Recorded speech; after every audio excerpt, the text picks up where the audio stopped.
A very good afternoon to all of you. A very good afternoon to all of you. Good afternoon, all. Good afternoon, Jai Hind. I hope each one of you are doing great. So, today I welcome each one of you on this StudyIQ IAS English platform, wherein we will be discussing some very important Indian polity questions. Now, I'm of this opinion that whenever you are starting your preparation for any examination, the best way to prepare is the bottoms up approach. Okay.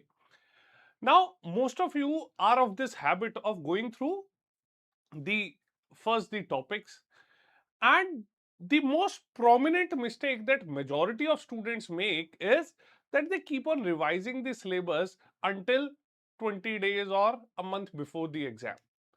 But ideally, your preparation should be in the reverse mode. Okay, start off with questions. Wherever you find difficulties, prioritize those topics first and then quickly move on to the next topics or the topics that you gradually know. Other way around, if you happen to encounter questions that you probably know, then it will help you to take your preparation to a level of perfection.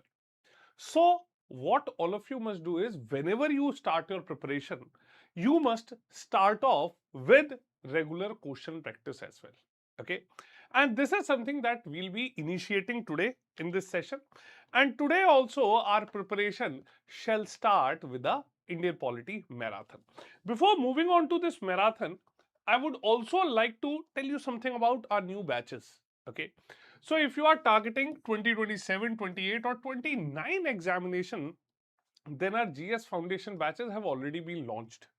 And these batches are based upon our SMART model of preparation. Now, this SMART model of preparation in itself is not some ordinary course. Okay. It is basically an initiative by StudyIQ to create an entire ecosystem for you to prepare for this examination in the most holistic manner. Okay. So with structured classes, the best part this course offers you is the complete hand holding. Okay. I have I'm of this opinion that instead of running behind a daily dose of motivation, there must be something that whom you can approach and you can regularly resolve all your doubts. Okay. So this course also offers you mentorship, then complete assessment, revision and test. Now this is the smart preparation strategy that we have been employing. And as part of this smart preparation strategy itself, the new batches, complete English language batches, are starting from tomorrow, 27th of June. So please do make sure that you do not leave any stone unturned in your preparation. Do not waste any moment. Believe in us and start off with your preparation. Clear? Now, so today we'll be continuing with good amount of questions. Okay. So before starting off with this session, let me know, am I audible loud and clear? So all of you who have joined me now in this session, please do let me know, am I audible loud and clear? Because quickly we'll be jumping on to a set of Indian polity important questions. Okay. And through these questions, I will be touching upon each and every important aspect of every important topic. Okay. So herein we'll be touching upon each and every aspect and we'll be covering the gaps that majority of you might be feeling while you are preparing for the examination. Clear? So the entire session today has been planned with respect to very important questions. Okay. And these questions will be covering the entire Indian polity syllabus. Okay. So starting from the making of constitution and until the important schedules, important articles and the current events around the Indian polity, everything shall be covered in the session today. So I would want each one of you to please do like this session and do share it with your friends as well, because I want each one of you to start the preparation to start your journey towards civil services examination with a basic taste of different types of questions that are asked in your examination. Clear? Chaliye. So now we'll be moving ahead with the session. Okay, so before starting off with this session, please do let me know in the comment section, am I audible loud and clear? All of you who have joined me now, I would want each one of you to please mark your presence in the session. Okay, please mark your presence because we'll be discussing some very important questions. The questions in today's session will be uh, around the basics. So, basics up to the competitive level that is asked in your examination. Clear? So, this session will give you a very good idea as to what all are the different types of questions asked in the examination and what should be your approach. I'll also discuss various elimination techniques that all of you must employ while attempting the Indian polity questions. Okay. Second thing is that in this session, I would also want to make one thing very clear that in your entire IAS exam preparation, Indian polity is one sub-subject wherein you can score the center. Okay, it is the subject wherein you can attempt all the questions and you can also attempt them correctly. Clear? So this will be our strategy and this is the approach that we follow in our batches as well as in all of our sessions. Clear? Chaliye. So let us start off with our session. Okay, so before starting off, I would want each one of you to please do let me know, am I audible loud and clear? Okay, many of you have joined the session. Okay, I'm still awaiting your comments and your responses. Okay, second thing is that in this entire session, I would be more than happy if you guys keep on interacting in this session. Okay, if you are proactively sending me answers through comments, it will be very good. Okay, and this will also help me out to understand that how much you are able to get through this session. Clear? Chaliye. So let us start off with our discussion. Okay, and let us discuss some very important Indian polity questions. Clear? Chaliye. So starting off with this first question. Which one of the following features of the Constitution of India enforces the philosophy of limited government? Now, बताइए, which one of these? The question essentially is that which one of these features of the Constitution enforces the philosophy of limited government? Okay, the options are A. Preamble, option B is fundamental rights, option C is DPSPs, and option D is fundamental duties. बताइए, which one of these discusses or highlights the philosophy of limited government?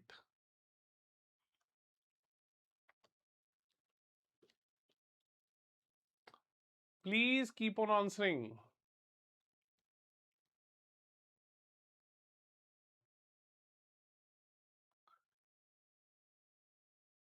Please keep answering.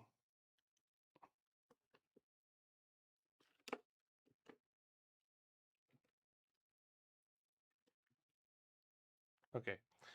Chaliye. So, when we move on to this, okay, now herein the concept of limited government, okay, and most of you might not be comfortable with this term. So, let me tell you one very simple thing. In many countries, a written constitution is used to spell out the powers and limitations of government in power. Okay.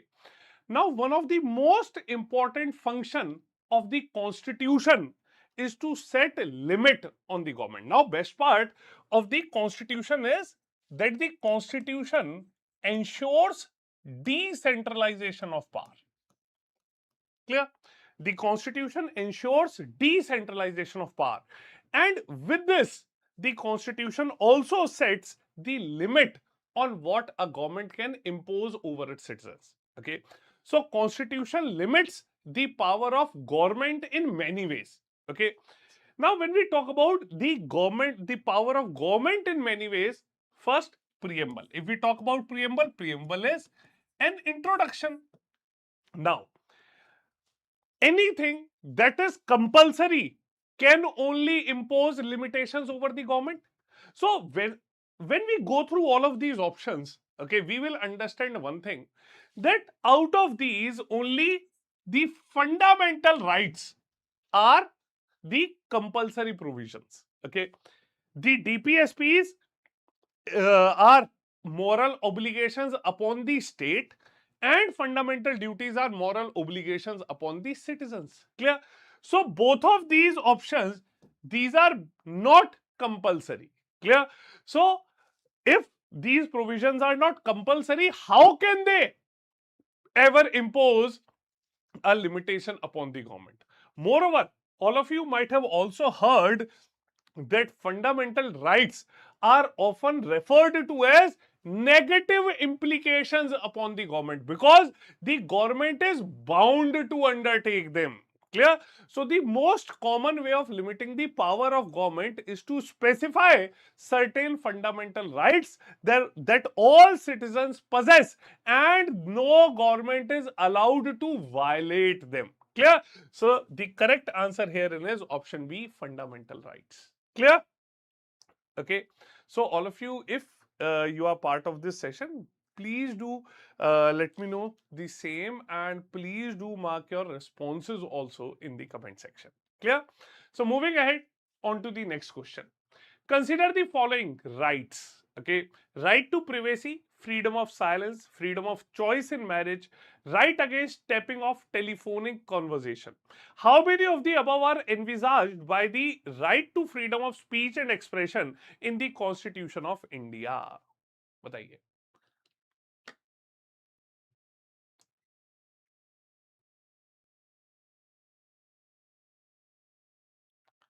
I would want all of you to please participate. The answer is the question is, how many of the above rights are envisaged by the right to freedom of speech and expression in the Constitution of India?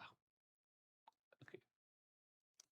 Now, right to privacy, freedom of silence, freedom of choice in marriage, right against tapping of telephonic conversation. Now, many students might come across this concept that these have not been mentioned as fundamental rights. Okay. Now, these four rights have not been mentioned exclusively under fundamental rights. Okay. And these rights are embedded in some or the other part of the Constitution. Clear?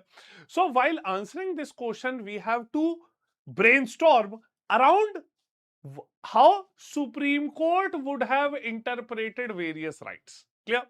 Now the right that is in question here is right to freedom of speech and expression. Clear? Now this right to freedom of speech and expression is Article 19, Section 1A. Clear? The question now asked is that which of these four rights can be essentially inside the definition of Article 19 1A. Clear? Now, the Supreme Court has held that freedom of speech and expression also includes what? Okay. Now, when we go through it, okay, you will find that this Supreme Court has mentioned freedom of silence as a fundamental right. Okay. So, as a under the freedom of speech and expression, by keeping silent, you can also express yourself. Okay. So, by keeping silent, you can express your displeasure towards something. Now, this is an important thing that all of you must keep in mind. Okay. Now, freedom of silence has been interpreted under this, so freedom of silence is part of it. Next, right against tapping of telephonic conversation, that is again correct. So the answer here is option B, only 2. Clear? Option B, only 2 is the correct answer here. Okay. Now the question comes that what all are these other rights? See? Now this right to privacy, now whenever right to privacy comes to our mind, okay, we must always come across another landmark judgment of the Supreme Court. Okay, so it was basically the Puttaswamy case. Okay, so in the famous Justice Puttaswamy versus the Union of India case, the Supreme Court had highlighted or established the right to privacy as fundamental right under Article 21 of the Constitution. Clear? So that is an important and an intrinsic part of right to life and personal liberty. So point 1 is part of Article 21 of the Constitution. Okay.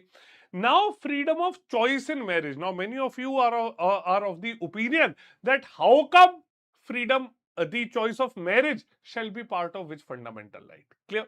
So again, if we talk about this very important right, then it is Lata Singh versus the state of Uttar Pradesh. Clear? In this case, the Supreme Court had again mentioned that the freedom of choice in marriage is an intrinsic part under Article 21 of the Constitution. Clear? So option 1 and option 3 are part of Article 21 of the Constitution. Clear? And thus they cannot lie under Article 19, Section 1, Section A. Clear? So answer is option B, only 2. Okay. So all of you who are part of this session, please keep noting down these important things. Moreover, I'll also share this entire PDF with you on my Telegram channel, Sharad Mudgal _StudyIQ. Okay, the channel has been named as Defense Decoded. So you can also go through that channel, join it for the PDF of today's session. Okay, next, moving ahead, the next question. With reference to Article 1 of the Constitution of India, how does the phrase Union of India differs from the phrase Territory of India? बताइए. How does the phrase Union of India differs from the phrase Territory of India? बताइए. Okay, so Hento has joined. So please keep on answering. Okay, please keep answering the answers of the questions also.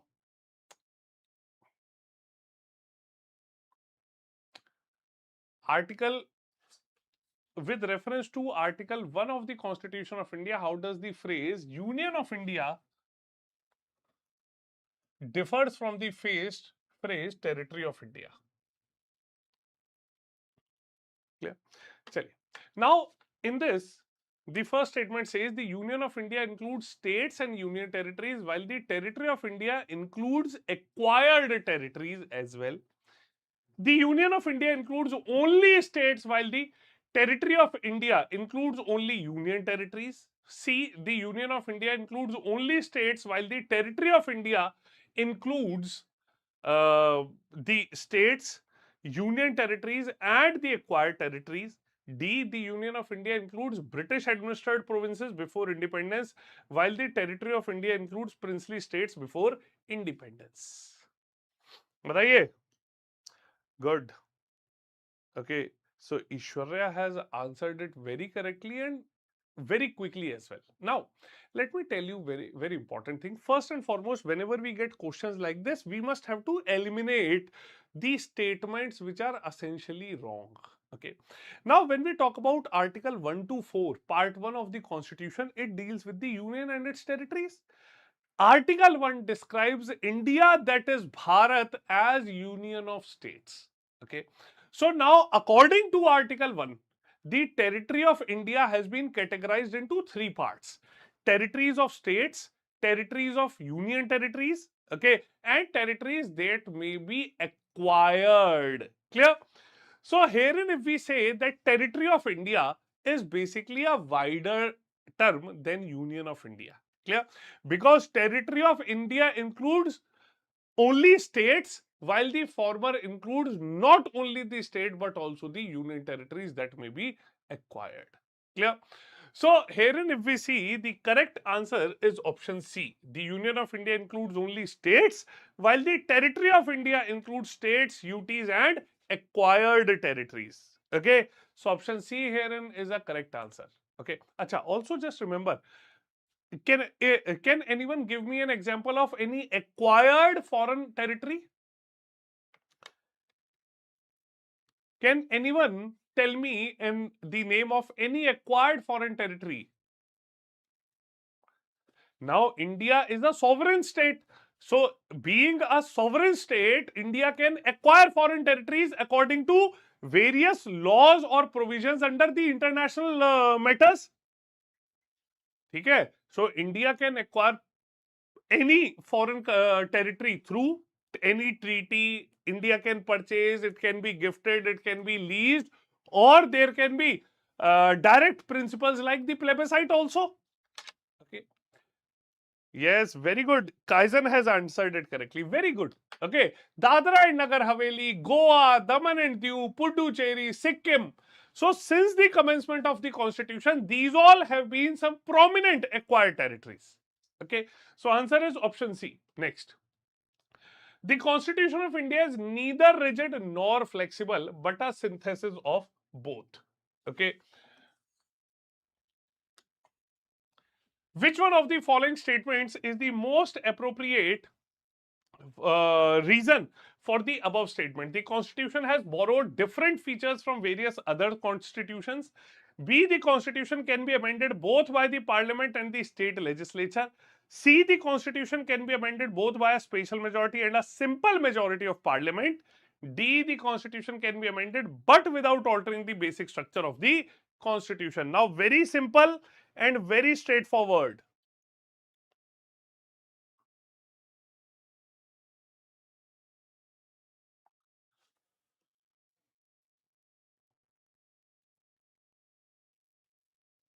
Correct answer has to be marked here. Soumya, you missed a very small detail.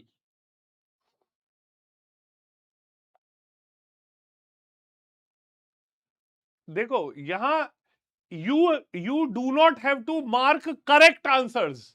Okay, it is not that you have to find which one of the statement is correct. You have to mark which one of the statement suits this premise. Understood, Soumya? These statements that have been given are correct. All these statements are correct. You have to mark which statement supports this premise. Okay, so it is like a question wherein a statement has been given to you and the reason has to be found out. ठीक? Herein we are talking about the concept wherein we can say that our constitution is a combination of flexibility and rigidity. Now, the constitution has borrowed different features from the various others constitution. This statement is correct, but this statement talks about the formation of constitution. B, the constitution can be amended both by the parliament and the state legislature. So, this is more of a federal feature. C, the constitution can be amended both by a simple majority and special majority of the parliament. The correct answer is option C. Okay, because herein we are talking about the constitution being a combination of flexibility and rigidity. Now, fourth option says the constitution can be amended but without altering the basic structure. Clear? So, this statement is around the evolution of basic structure. Keshwanand Bharti case. Okay? Yes. So, answer, all of you have been marking it correct. All four statements individually are correct, but you have to mark the statement that suits this premise. Understood? Next. Consider the following statements. With reference to Indian polity, the term republic implies what?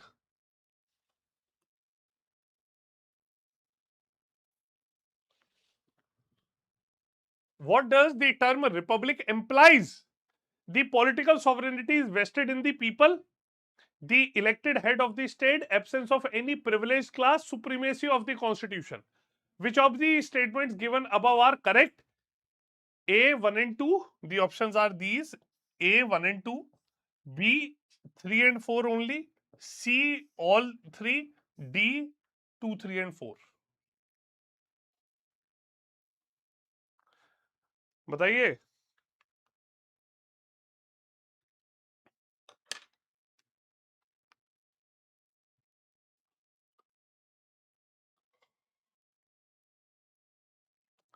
Now, when we talk about our democracy, it can be divided into two parts: monarchy and republic. Clear?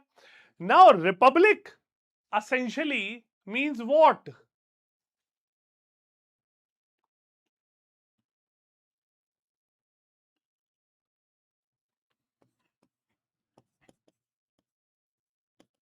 It means elected.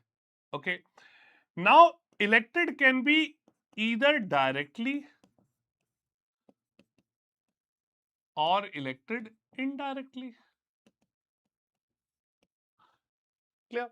First, the political sovereignty is vested in the people. Now, this statement is correct. Vesting is that it is not one individual who is the king, it is all the people who are the king. Okay. Second, the elected head of the state. Yes, these elected can be either directly or indirectly. Third, absence of any privileged class. That is again correct. That is the entire concept of be giving equality to all. Supremacy of the parliament. Now, the Indian constitution says that supremacy in India is of the constitution and not the parliament.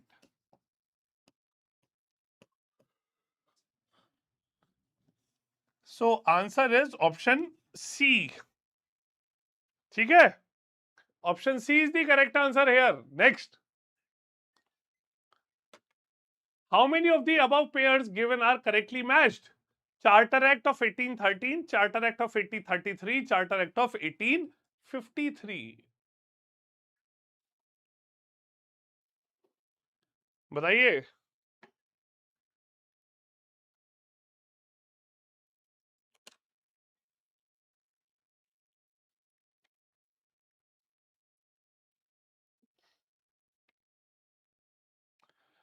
बताइए भाई. Which of these?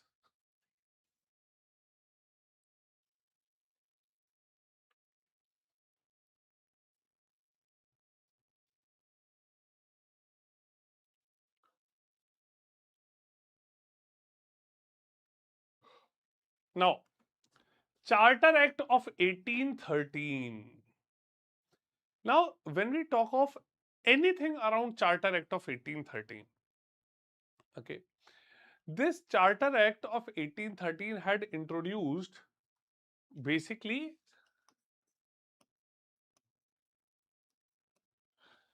it had introduced okay when we take the references, it references back to the formation of Macaulay Committee. Okay. And this Charter Act of 1813 did not introduce open competitive exam. Clear? Now, this open competitive examination was essentially introduced by the Charter Act of 1853. Okay. Next, when we talk about the Charter Act of 1833, okay, it had ended the commercial activities of East India Company. That is absolutely correct. After this, East India Company had got administrative rights and not these your commercial rights. Clear? Now, in this say, we have also seen that in this Charter Act of 1853, okay, we will also realize one thing, that it had provided for local representation in the Central Legislative Council. Okay, so it had provided for the representation. Clear? So this pair is also correct.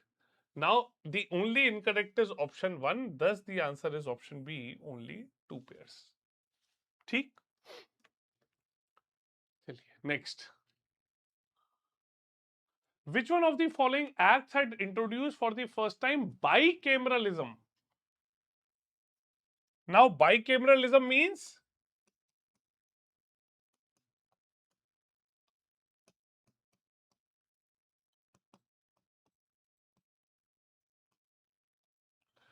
two houses of legislation. ठीक? Bicameralism means two houses of legislation.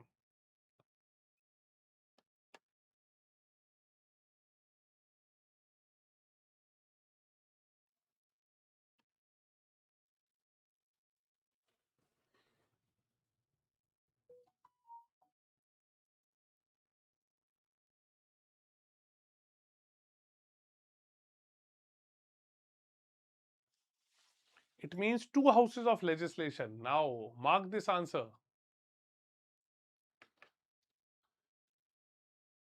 Okay. Now, this is also something that is very easy to answer. The Government of India Act 1919. Clear? Now, the Government of India Act that was based upon the Montague-Chelmsford reforms had introduced significant changes to the governance of India. Okay. Bicameral legislature was there, direct elections was there, diarchy at the provincial level was there. ठीक? So one thing that should come to your mind whenever you go through the Government of India Act 1919 is diarchy at provinces. Clear? Chaliye, next. Consider the following. First, Office of Governor, residuary powers with the central government. Third, Public Service Commission, and fourth, concurrent list. बताइए. I want all of you to please participate. Okay, please participate, please answer.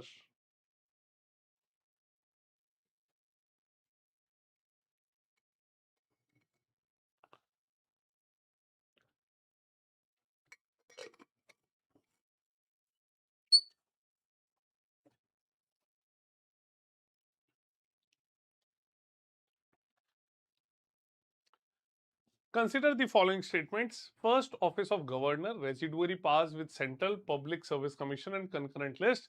Which of the above features were borrowed in the Constitution of India from the Government of India Act 1935? Just remember what all did Government of India Act 1935 introduce. Okay.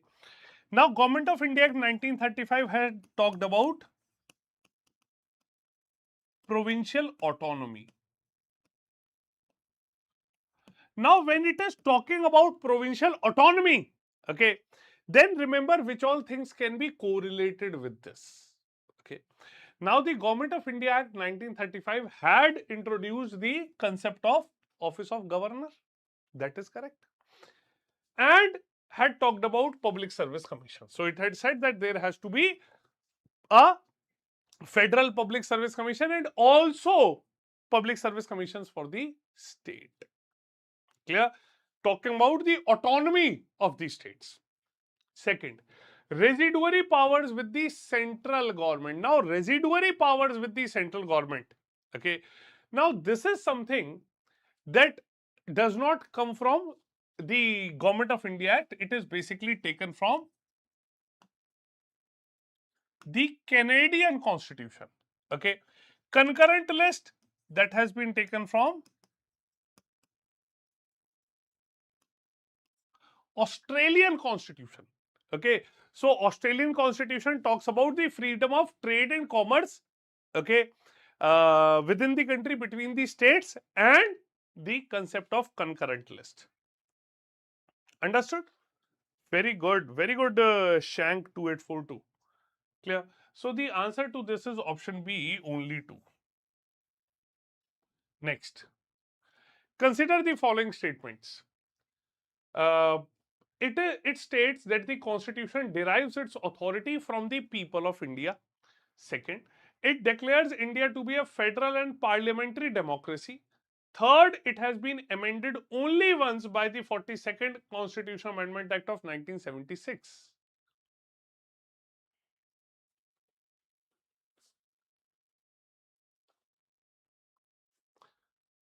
बताइए.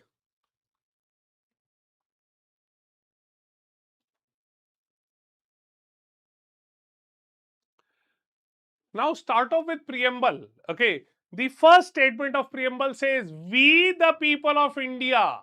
Okay. Now that says that the authority of the Constitution of India is the people of India. Answer is correct. The first statement is correct. Okay. Now, second statement comes. It declares India to be a federal and parliamentary democracy. Now, it talks about the nature of India. What and how is India? Clear? Now, India is sovereign, secular, socialist, democratic, and republic. Clear? So, the nature of India is sovereign, socialist, secular, democratic, republic. Clear? So, this second is incorrect. Third, it has been amended only once by the 42nd Constitutional Amendment Act. That is correct. So, third statement is again correct. The correct answer is option B, 1 and 3. Clear? Next. Okay. Which of the following are included in the original jurisdiction of the Supreme Court? First, disputes regarding the enforcement of fundamental rights. Second, disputes between the center and the UTs. Third, dispute between two or more states. Original jurisdiction. Now, for all of you who do not know what original jurisdiction means, okay, original jurisdiction says the cases that can be taken up by the Supreme Court at the first instance only.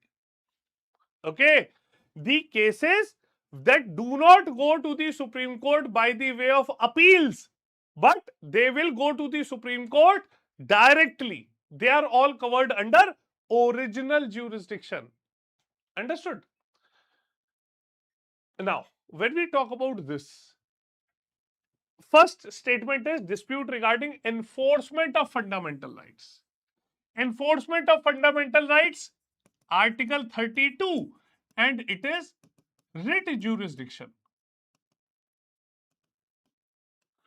Clear? These cases cannot go directly. Okay, under original jurisdiction, they can be approached through writ jurisdiction. Moreover, these cases can also be taken up by the high courts under Article 226. Clear? Dispute between the center and the union territory. So, when we talk about the disputes between center and UTs, it is not under the original jurisdiction. Clear? UTs, okay, UTs has been written, not the states. Clear? So, as per Article 131, the UTs dispute cannot be taken up. Moreover, the UTs are administered by the president. Clear? So, they are resolved through the administrators appointed by them. Clear? So, that is also incorrect. Okay. Next is dispute between two or more states. Okay. Now, herein, when we talk about this, okay, herein, if we talk about this dispute between two or more states, so basically, under Article 131 of the Constitution, okay, the Supreme Court shall decide disputes between different units, okay, of the Indian Federation. So, exclusive original jurisdiction shall extend to first between center and states, second between center and state against one or more than one states. Clear? And third is between two or more states. Clear? So, answer 3, statement 3 is absolutely correct. Clear? Now, this question has got very slight catch also. Okay, it has got very slight catch also. The question says which of the following are included in the original jurisdiction. Okay, now herein if we have to be very accurate, okay, we can see under original jurisdiction it is essentially only these things which are covered. Clear? But so third statement has to be included, okay, in this, and second cannot be included. Okay, but there is none option by this only 3. Okay, now in this situation how you will be answering the question? Okay, now the Constitution also makes Supreme Court as the guarantor and defender of the fundamental rights. Okay, thus we can consider that option 1 can also be correct. So answer is option C, 1 and 3 only. Okay, But if the question would have been exclusive original jurisdiction, okay, exclusive original jurisdiction, then answer should have been only option 3. Clear? Now this is again a PYQ, thus I have included it in the session. Okay, so whenever you might be confused, okay, but at times you have to answer the questions keeping in mind the options given to you. Understood? Chaliye, next. Which one of the following is not a fundamental right in India? बताइए. Which of these is not a fundamental right?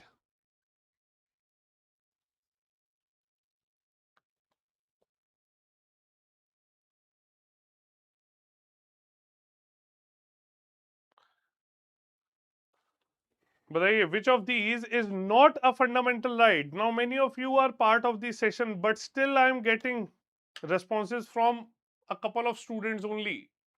I would want each one of you to participate, please. Now, right against the adverse effects of climate change. Yes.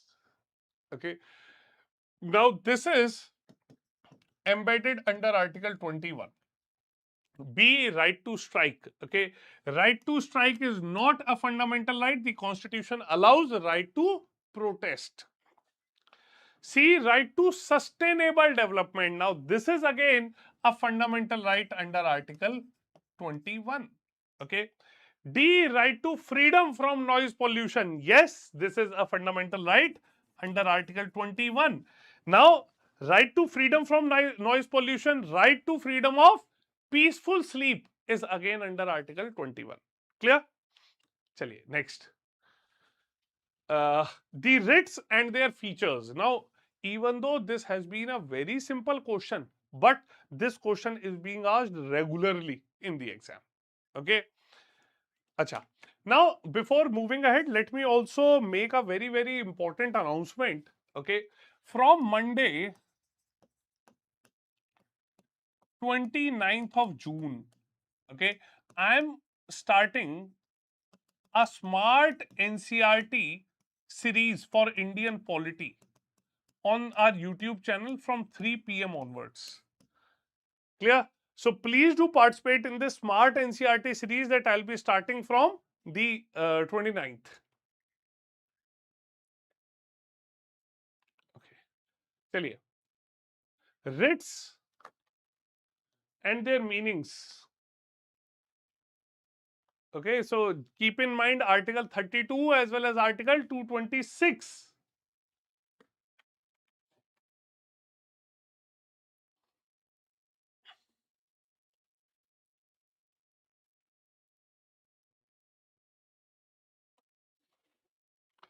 Now, writ of habeas corpus. Okay, so it is,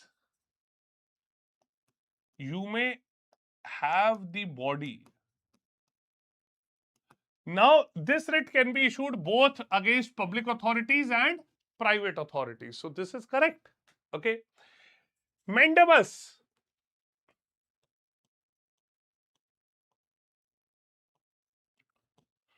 We command. Clear? So, it is issued to a public servant ordering him or her to perform his or her official duties. Clear? So, pair 2 is also correctly matched. Okay. Next, prohibition. To stop or to prohibit something from continuing. Clear? Now it is issued to quash the judgment. Ab ye, this is related to certiorari. Okay. Clear? That is against certiorari. So third is incorrectly matched. Okay. Fourth comes certiorari. Now,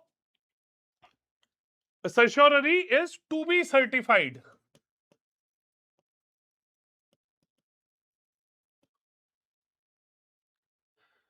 Now, issued only against judicial and quasi-judicial authorities.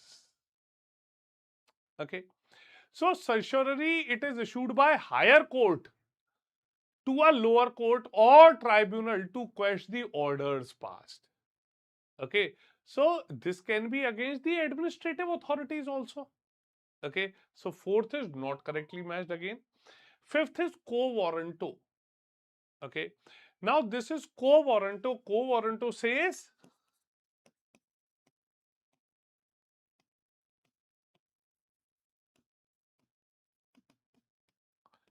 by what authority.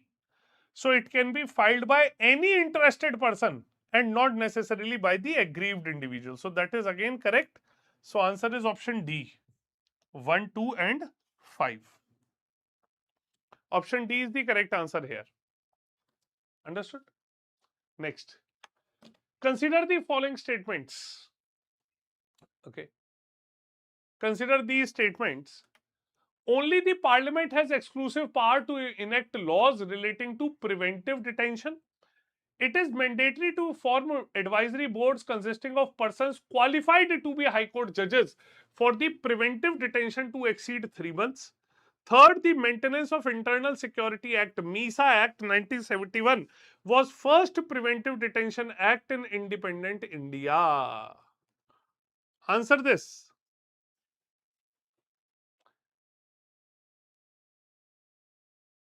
Now, if you guys do not know, a very famous politician in India, Shri Lalu Prasad Yadav ji, has named his daughter, one of her daughter is named Misa Bharti. Now, why has she been named Misa Bharti? Because when she was born, this act, this Maintenance of Internal Security Act was enforced in that area. Okay, so this Misa name came from here. So this is just a simple way to help you remember things. Okay, so Maintenance of Internal Security Act. Okay, so that is again broadly a preventive detention part.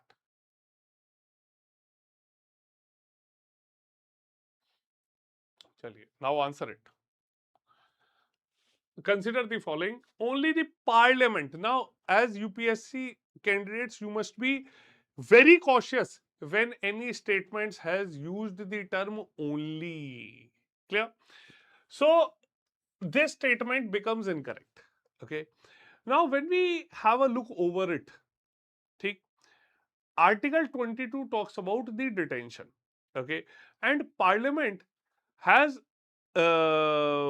authority along with the state legislature. Clear? So herein we can see that it is Parliament plus state legislature which have the authority. Second, it is mandatory to form advisory boards consisting of persons qualified to be High Court judges. This statement is absolutely correct. Okay, so under this preventive detention, the punishment is given for the detention is undertaken for 3 months, and if it has to exceed this 3 months, it has to be advised by an advisory board, it has to be recommended by an advisory board having a judge of High Court. Clear? Third, the MISA Act was the first Preventive Detention Act. Now, Preventive Detention Act, MISA Act came on during 1971. Okay. Now, Preventive Detention Act have been created since 1950s. Okay.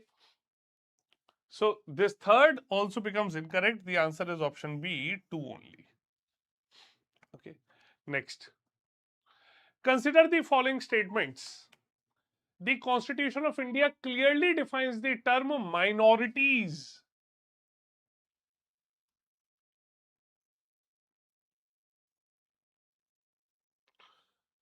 Okay, it clearly defines the terms minorities under Article 29. Second, the scope of protection of interest as provided under Article 29 of the Constitution of India is restricted to minorities only. Article 30 of Constitution of India grants all minorities the right to establish educational institutions of their choice. Fourth, at present there are only 4 minority communities notified by the Government of India. बताइए.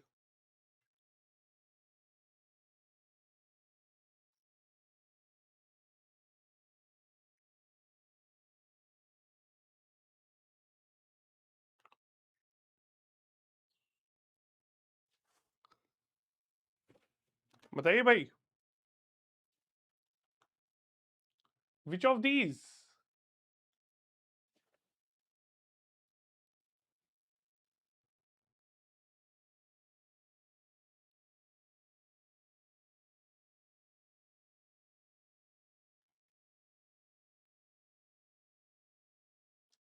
Now, when we have a look over Article 29, okay, Article 29 basically has not defined the term minorities.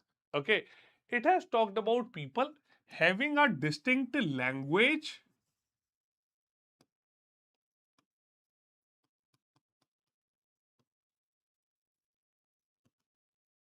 script, or culture. ठीक? Now, in this scenario, nowhere the definition of a term minority is being given. ठीक? So, Article 1, the first statement is essentially not correct. The scope of protection of interest as provided under Article 29 of Constitution is restricted to minorities only. Okay. Now, when we have a look over this second statement, okay, the Supreme Court held that the scope of this article is not restricted to minorities, but it is also to the majority population. Okay, because not just minorities. Okay, every individual having a distinct language, script, or culture is allowed to conserve the same. Then third statement, the Article 30 of Constitution of India grants all minorities the right to establish educational institutions of their choice. Now, this is statement, this is absolutely correct beyond any scope of doubt. Okay. Fourth, at present, there are only 4 minority communities. Okay. Now, when we talk about the minority communities that have been notified, okay, we have Muslims, Sikh, Christian, Buddhist, Jain, Parsis. Clear? So, these are the notified communities. So, statement 4 again is not correct. Answer is option A, only one. Okay. Statement A, only one is correct. ठीक? Now, this question is of utmost importance to understand this concept of minorities. Okay. Next.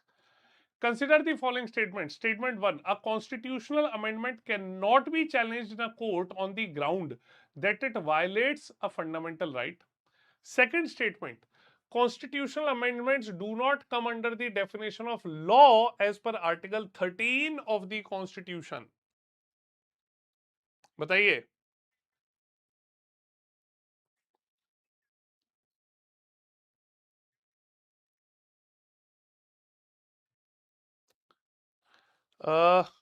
There is a doubt around administrator. Mr. Administrator, just remember one thing. For every reference, your class 10th mark sheet shall be considered. So don't worry. Okay. Moreover, all affidavits are accepted.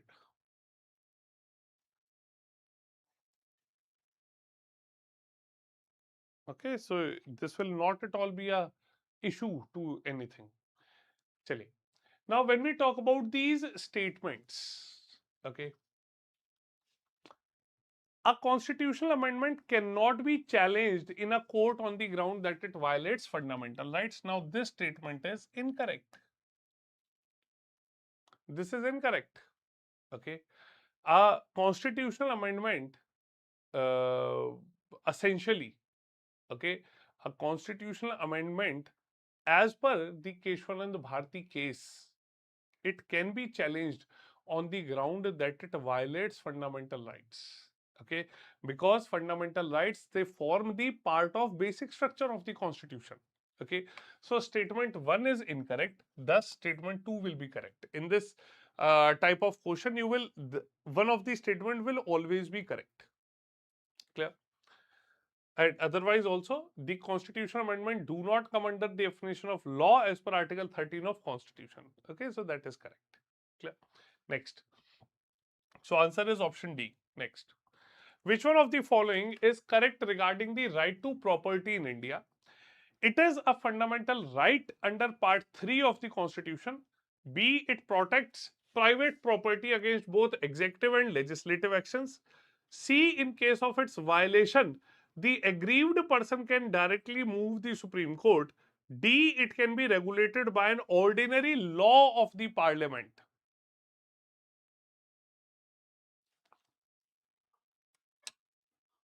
बताइए.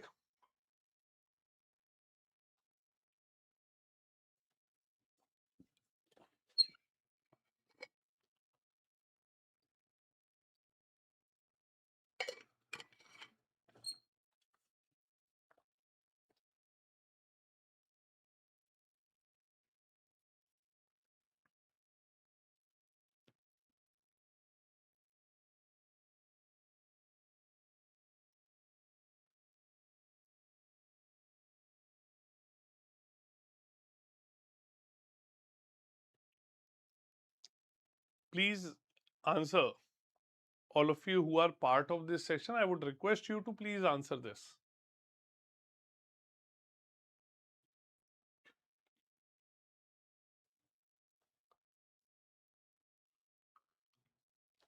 Option A, it is a fundamental right under Part 3. This is incorrect. It protects private property against both executive and legislative actions. Okay. So, the right to property shields private property from executive action. Okay. Does not provide it against the legislative action. That is again incorrect. In case of its violation, the aggrieved person can directly move Supreme Court. No, it is not a fundamental right. Thus, answer is option D. It can be regulated by any ordinary law of the Parliament. Okay, so it has already been regulated and now is part of Article 300A. Next. Which of the following are included under the definition of state?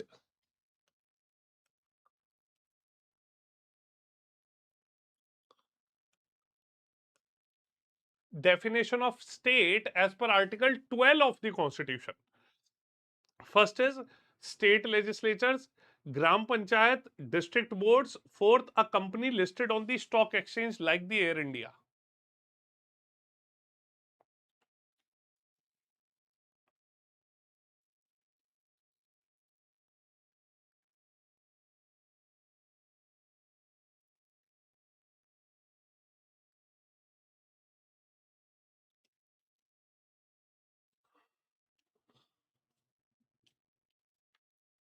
Please keep answering.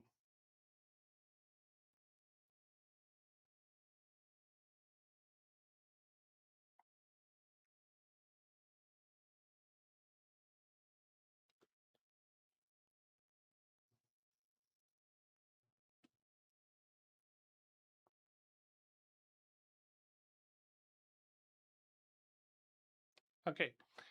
Now remember, the state, what does it means? Okay, in any general perspective, whatever we consider as part of the government, okay, whether it is the state, whether it is village, any district bodies, clear?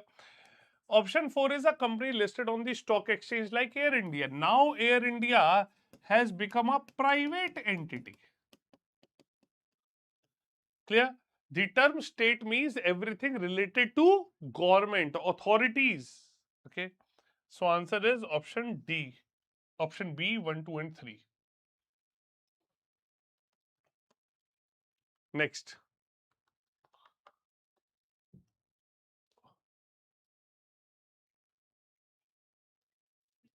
Consider the following statements.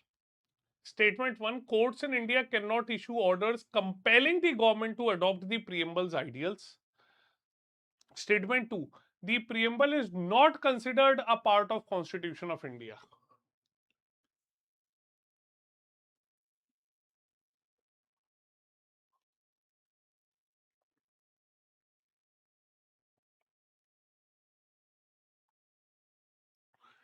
बताइए. Now herein the answer is again very obvious. Very obvious answer. Okay. Statement 2 says preamble is not considered. Thus, this statement is incorrect. Answer is option C. Okay.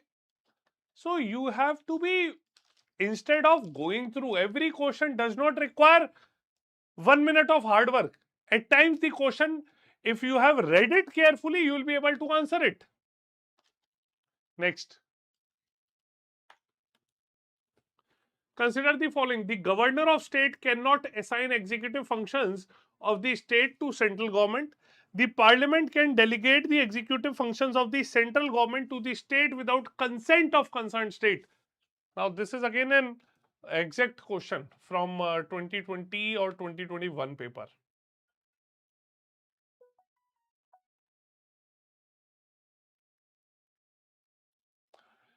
Okay. So, for many students, I'll be reminding it again that we'll be starting our GS Foundation batch from tomorrow. Okay. And you can use the code SRM Live to avail maximum discount.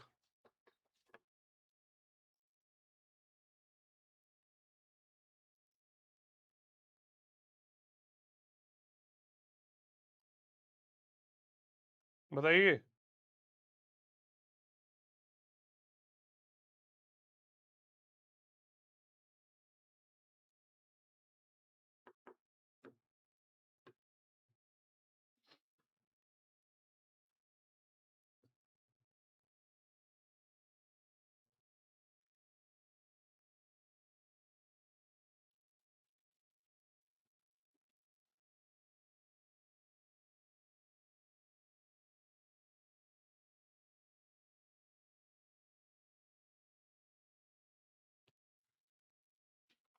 बताइए.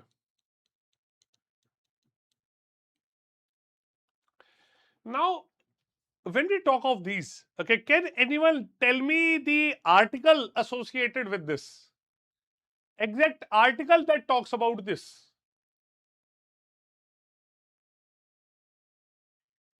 Okay. Now, when we talk about such a topic, now this question is a very uh, a benchmark question from center-state relations, from the topic of center and state relations. Okay. Now, this essentially forms parts of administrative relations between center and states. Clear? Now, these administrative relations are under Article 256 to Article 263. Clear? Part of Part 11 of the Constitution. Okay. Now, Article 258 and 258A, it allows inter-government delegation of executive functions. Clear? Inter-government delegation. ठीक? Now, Article 258, Section 1 declares that President, with the consent of state government, shall entrust either conditionally or unconditionally to that government or its officers function in related to any matter which executive power of the union extends. ठीक? According to 258A, the governor of any state may, with the consent of government of India, shall entrust. ठीक? Now, the governor of state cannot assign executive functions. This is wrong. Clear? Governor may with the consent. Okay. So, this is Article 258, Section A. ठीक? Again, when we talk about this power, it is 258, Section 1.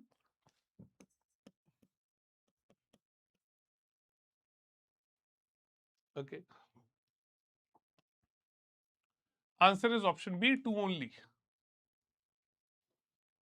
Clear? Shank, it is not 356. 356 is state emergency.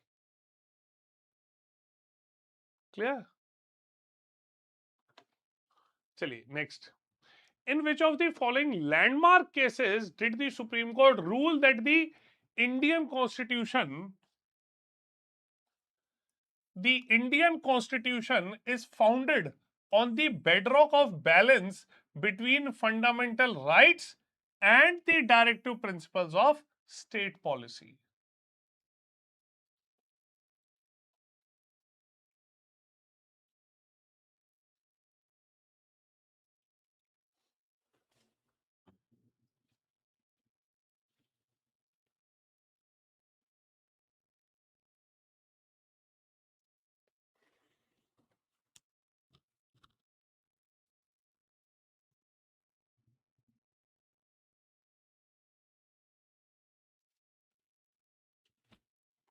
बताइए।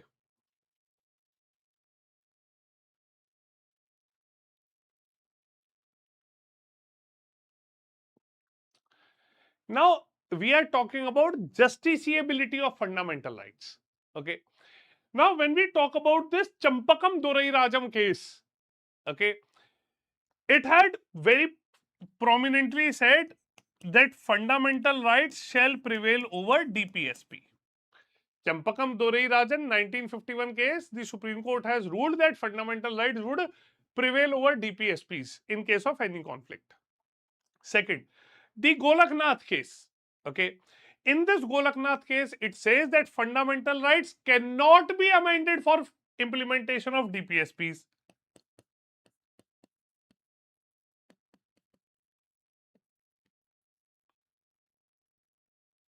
Okay. Now, when we talk about the Keshwanand Bharti case uh, has essentially interpretations throughout the constitution. Okay. And it has basically mentioned that judicial review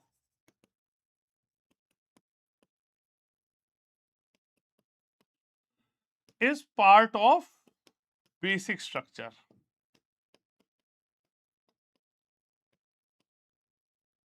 Okay. Now the left is Minerva Mills case. Now Minerva Mills case 1980, Supreme Court has basically defined that the Indian Constitution is on the bedrock of balance between fundamental rights and DPSP. Clear? Now, in the Minerva Mills case, the Supreme Court had declared that the commitment of the social revolution lies in DPSPs and fundamental rights working in a sync. Clear? So, answer here is option D, Minerva Mills case. Clear? Chali. Now, moving ahead. Again, Act and different codes passed. Okay. Legal Services Authority Act, Criminal Procedure Code, Wildlife Protection Act. बताइए.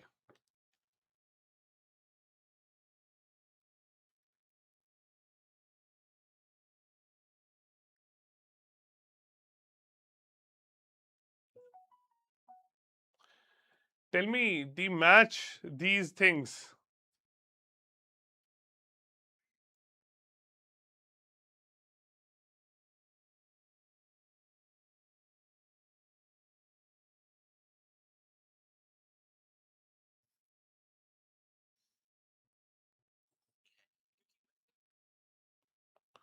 बताइए.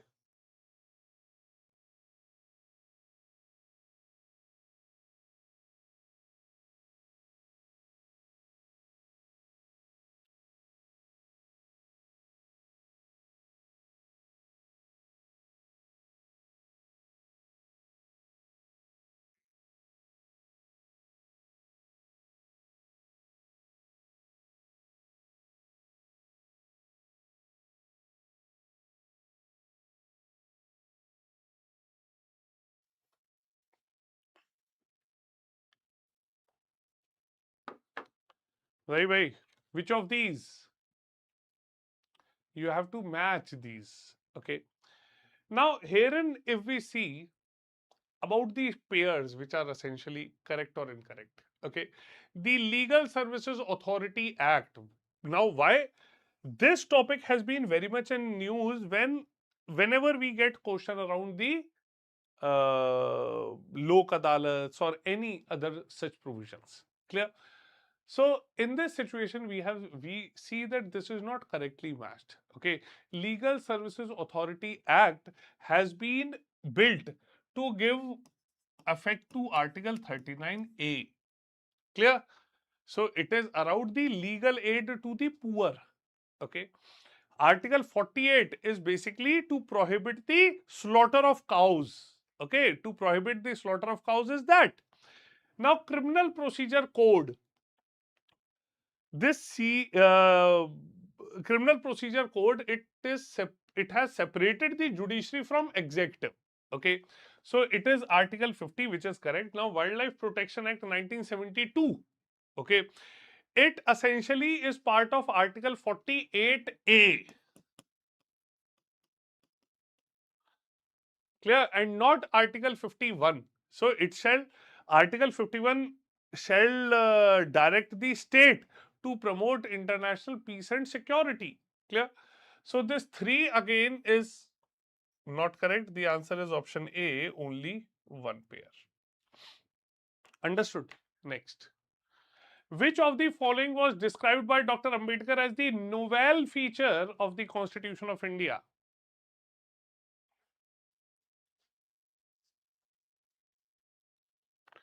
Novel feature of the Constitution of India.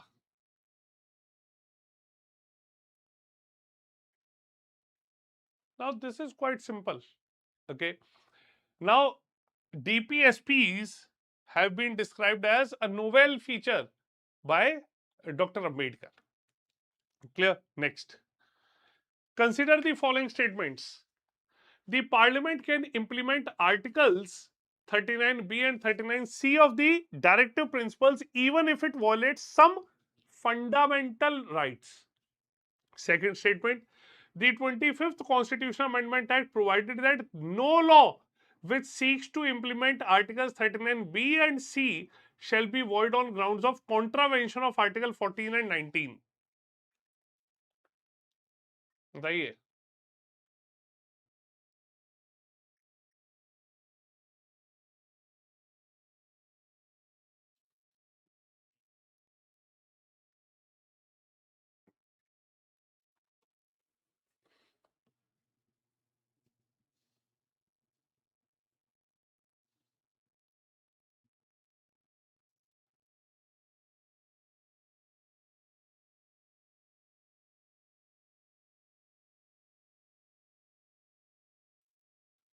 बताइए.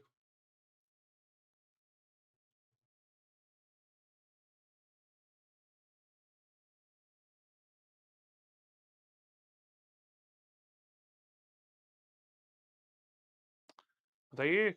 Now, these questions are analytical and all of you must go through what essentially is being asked here. Okay.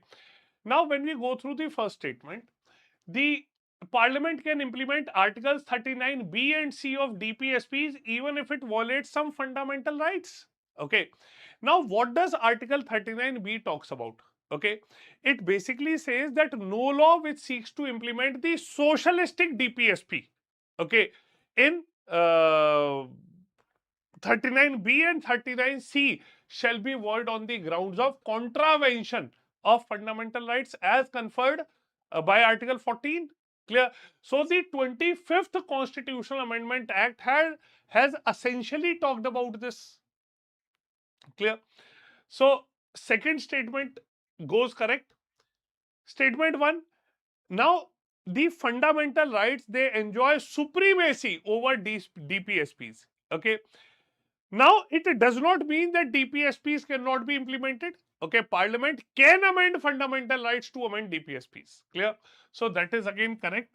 Okay, and the correct answer herein is option A, since both statement 1 and 2 are correct and 2 explains the statement 1 correctly. Okay, next. Which of the following DPSPs were added by Constitution of India by the 42nd Amendment Act?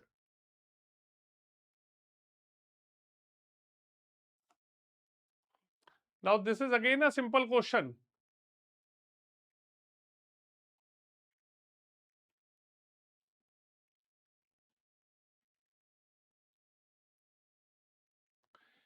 Which DPSPs?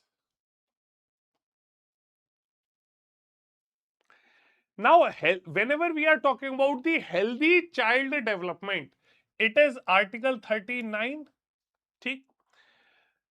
Second says about the cooperative societies. Okay. So, management of cooperative societies, it is 43B. Equal justice and free legal aid to the poor.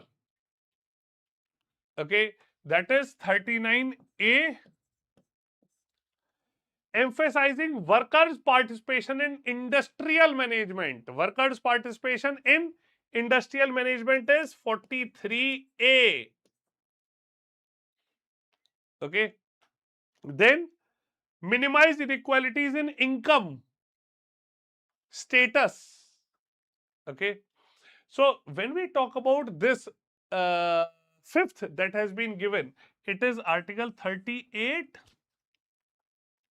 Now the question is, which of these have been added by the 42nd Amendment Act of 1976? Clear? Now the Act of 1976 had added 4 DPSPs. Okay. Article 39, correct? Clear? Article 39A, that is correct. Article 43A, and the fourth was Article 48A, importance of environmental protection. Clear? So, answer is option C, 1, 3 and 4. Okay, option C, 1, 3 and 4 are correct here. Okay. Acha. Now you must also know that when these were introduced, clear? 43B is 91 Constitution Amendment Act of 2011. Clear? And 38 is the 44th Amendment of 1978.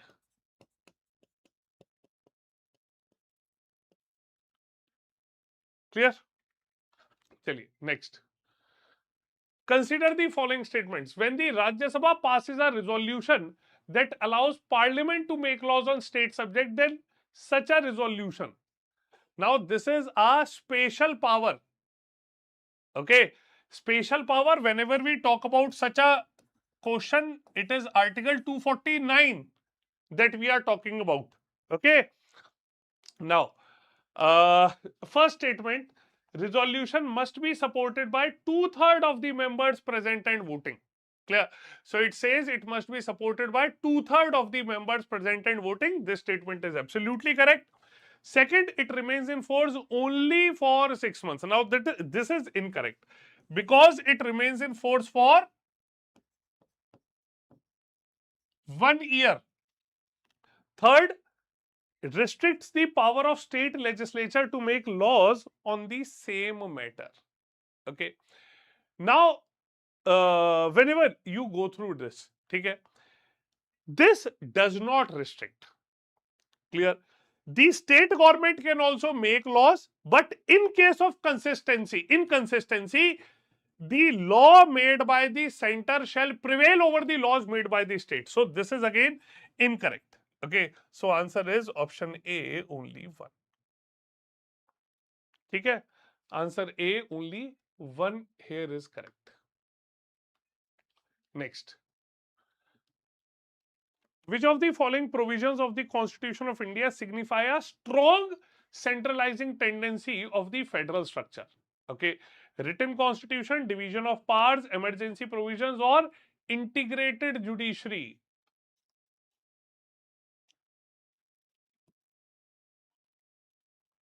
Strong centralizing. The question is asking which of these is a unitary feature of the Constitution. Clear? So, herein the unitary feature of the Constitution is being asked. Okay, when power is more into the hands of government, central government.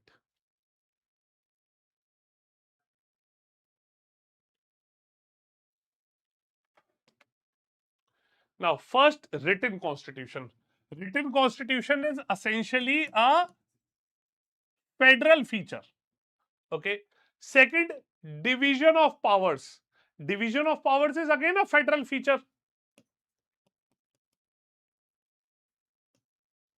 Okay. If you eliminate one, the answer is option C. Emergency provisions, when power is concentrated into the hands of center. Okay. Fourth, integrated judiciary. It is the Supreme Court which acts as an apex court of appeals against the all courts of India. Clear? So it is this. Chaliye, next. Which of the following taxes are levied by the center but collected and appropriated by the states? बताइए.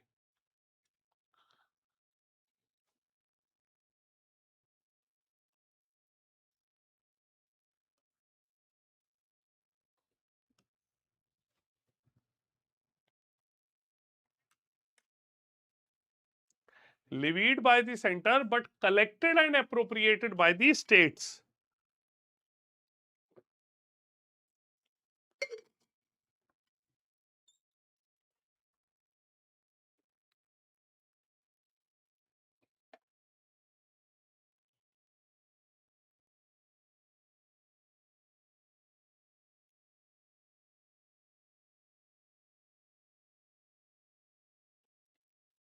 Okay. Now, when it says that taxes levied by center but collected and appropriated by the states, okay, then it means the question is around Article 268. Clear? Now, when the question is around the Article 268 of the Constitution, okay, first statement, if we talk about the GST, clear? Now, GST on supplies in the course of interstate trade. Okay. Now, this is the tax which is levied and collected by the center only. Okay. Option B, stamp duty on bills of promissory notes and transfer of shares. So, in economics, you might have heard of P notes. Okay. So, these are these promissory notes. Okay. So, answer here is option B. Okay. So, all of you who are part of this session, I would expect you to please answer. Okay, please keep on answering. This shows that how well you have been through the previous year questions. Next, consider the following statements regarding the federalism in India and United States of America. Now, you have to compare the Indian federalism and the US federalism. Okay. Now, if you do not understand this, just also try to use your mind while comparing the federalism of US and Canada, because the Indian federalism is essentially based upon the Canadian model of federalism. Okay. In India, the governor of a state is appointed by the president, while in the US, the governor of state is directly elected. Okay. Have a look. So, this statement is correct. Both in India and USA, there is an integrated judicial system. Clear? Now, the Constitution of India has an integrated judicial system. Okay. But in USA, you have a double system of courts. Federal laws are enforced by federal courts. State laws are implemented by the state courts. Clear? So, second statement is incorrect. Third, unlike Rajya Sabha in India, the US Senate has equal representation from the states. So, this is again correct. In Rajya Sabha in India, we have got proportional representation. Okay. But in US, it is equal representation. Clear? So, every state sends 2 members. Okay? 2 members from each state. So, a total of 100 in American Senate. Clear? Fourth statement, unlike in India, the states can propose an amendment to the constitution in USA. Yes, states can propose. Okay. So, fourth is again correct. Answer is option C, only 3.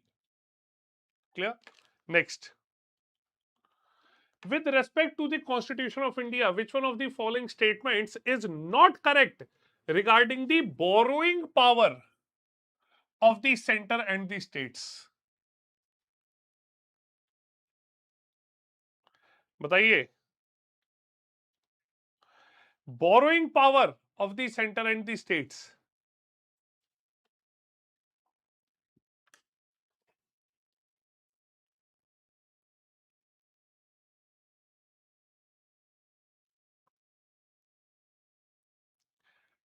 बताइए भाई.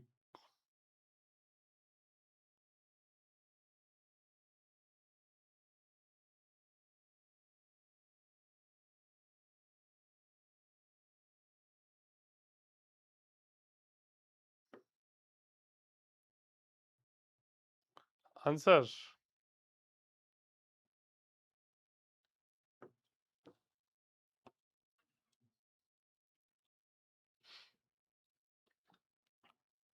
Okay. The central government can borrow either within India or outside upon the security of consolidated fund of India. Okay. Clear?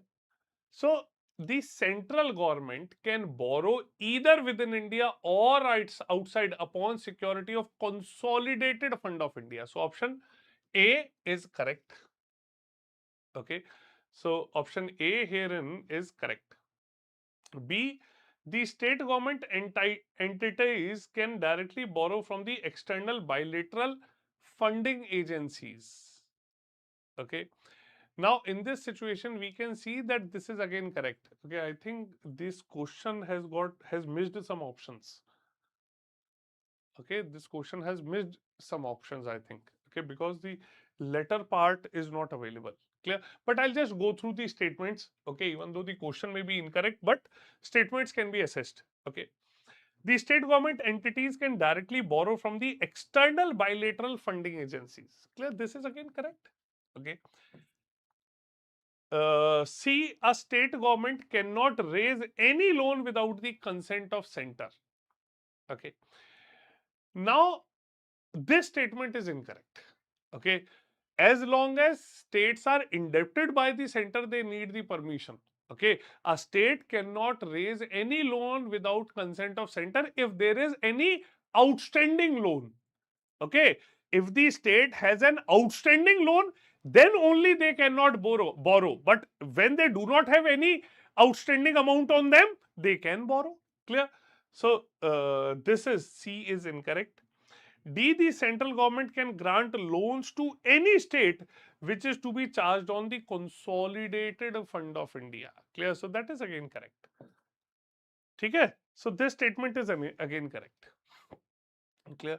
Now this was very much in news previous year, I think. Okay, and it was in case of the state of Kerala. Okay, when this additional funds were required by Kerala last year. Next, consider the following statements regarding interstate trade and commerce within India. The Parliament can impose reasonable trade restrictions between two or more states, but not within a state. Second, a state legislature can provide for the exclusion of citizens from carrying any trade or business. Third, a state legislature can impose reasonable trade restrictions within the state with the previous sanction of the President of India. Fourth, a state legislature cannot impose a state on goods imported from other states.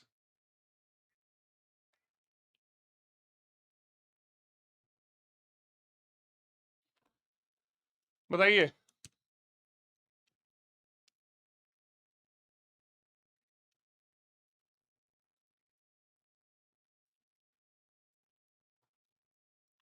Now, one, the Parliament can impose reasonable trade restrictions between two or more states, but not within a state.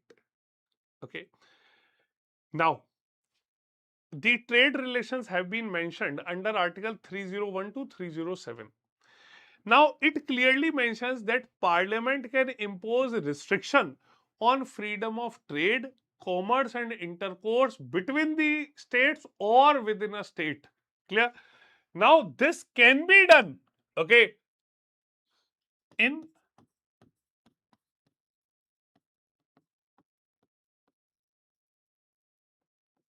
public interest. Clear? This can be done in public interest. Okay. Second, a state legislature can provide for the exclusion of citizens from carrying any trade or business. Okay. Now, the parliament or the state legislature can make laws for carrying on by respective government any trade or business industry service. Clear? So, whether it is exclusion, complete, partial. Clear? So, this statement is correct. A state legislature can impose reasonable trade restrictions within the state with the previous sanction of the President of India. Now, this is again correct. Clear? state legislature can impose reasonable restrictions on freedom of trade, commerce, and intercourse with the state or within the state in public interest. Clear? But this can be done only if the bill proposing this has been introduced with the sanction of President of India. Clear? So statement 3 is also correct. A state legislature cannot impose a tax on goods imported from other states. Clear? Okay. So answer to this fourth statement is also not correct. Okay. State legislature can impose on goods imported from other states or UTs. Okay. Any tax to which similar goods are manufactured in the state. Okay. So fourth is incorrect. Okay. So answer is option B, only 2. Okay. Answer is option B, only 2. Okay. Chaliye. Next. Special provisions provided to states under Article 371 of the Constitution of India can be best described as an example of.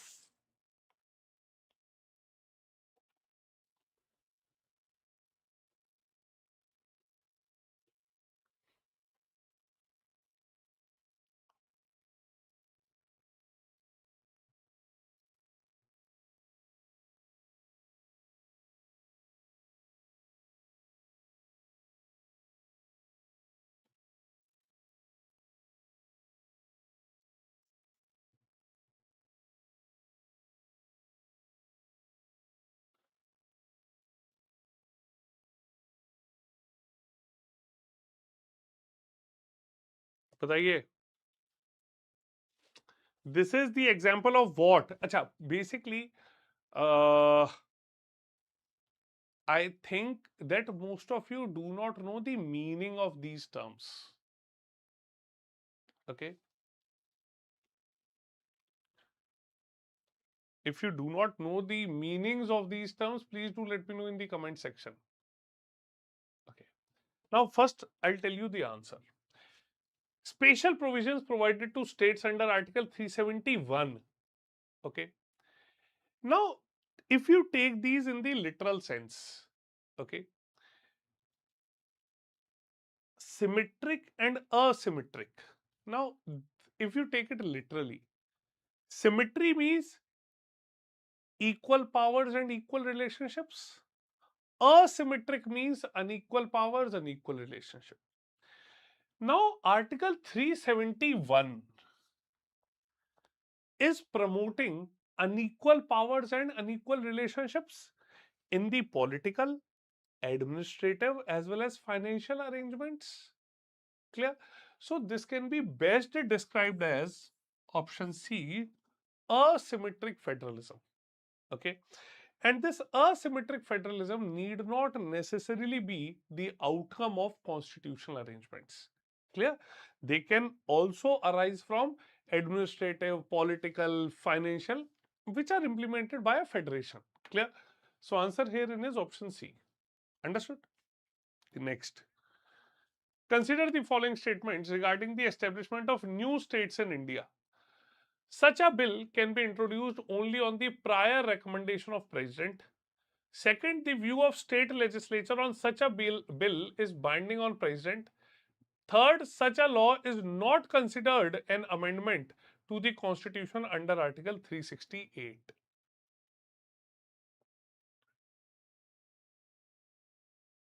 बताइए.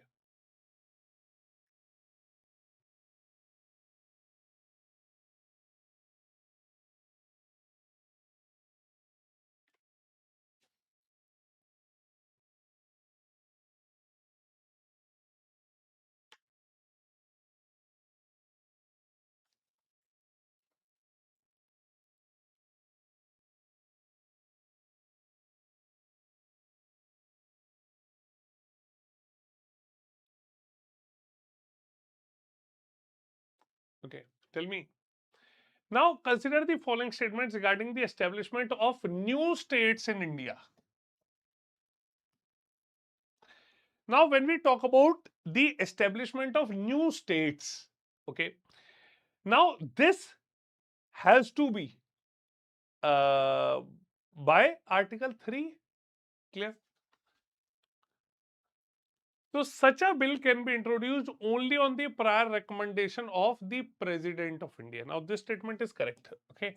Consider this question as per Article 3 of the Constitution. Okay. Second, the view of state legislature on such a bill is binding upon the President of India. Okay. Now, before recommending the bill, the President has to refer the same to the state legislature concerned also. Okay. However, either upon the President or upon the Parliament, it is not bound to acknowledge these views. Third, such a law is not considered an amendment to Constitution under Article 368. That is again correct.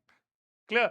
So, under Article 3, whatever establishment has been taking place, okay, it can be done through simple majority.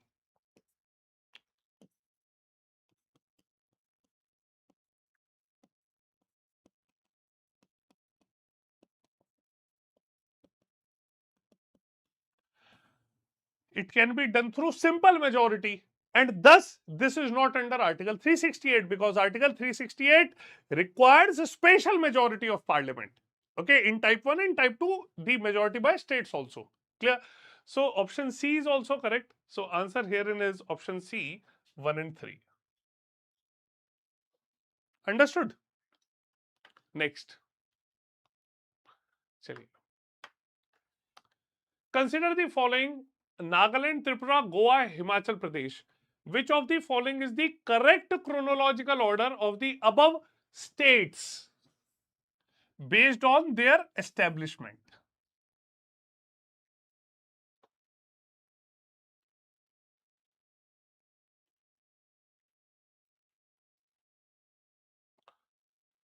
बताइए.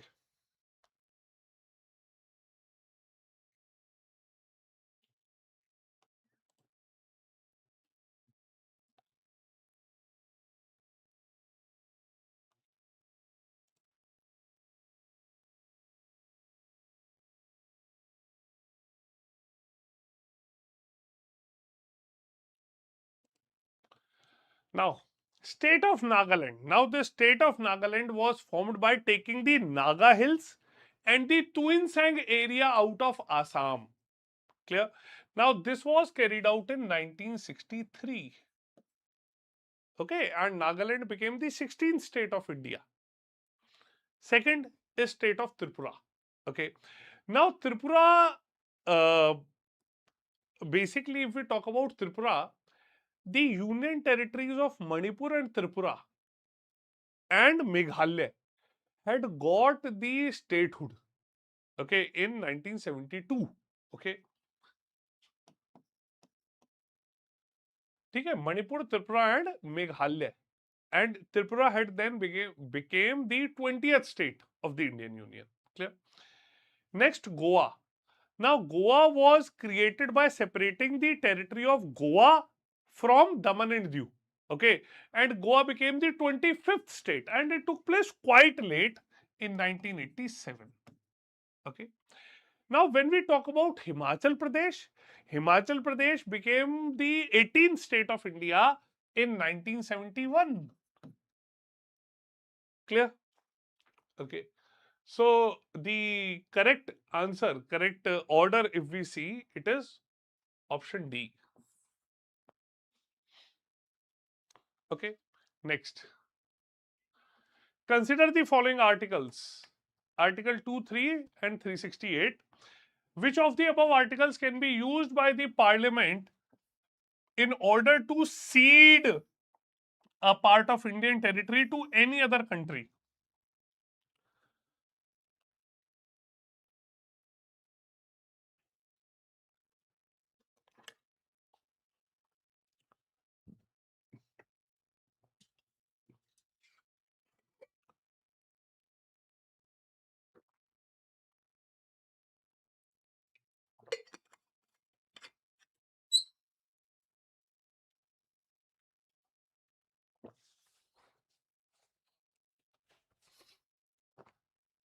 Tell me. Which of these? Okay. Acha, now India is a sovereign state, okay, and India can acquire a foreign territory, cede its territory to foreign territory, okay, everything under the international laws. Clear? Now, just remember one thing, okay, the Supreme Court has held that power of diminishing the area does not cover under the secession of Indian territory. Clear? So, Indian territory can be ceded to a foreign state only by change of constitution. Clear? So, Supreme Court has held this. Okay. And you have also seen that when the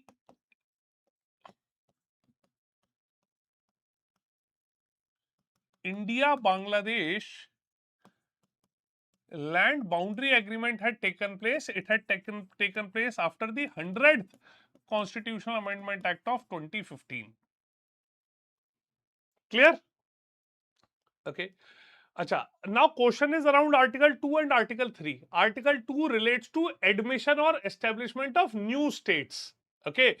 So, admission of new states which are not part of India. Clear? Article 3 says formation of or changes in the existing state. Clear? So, herein it is talking about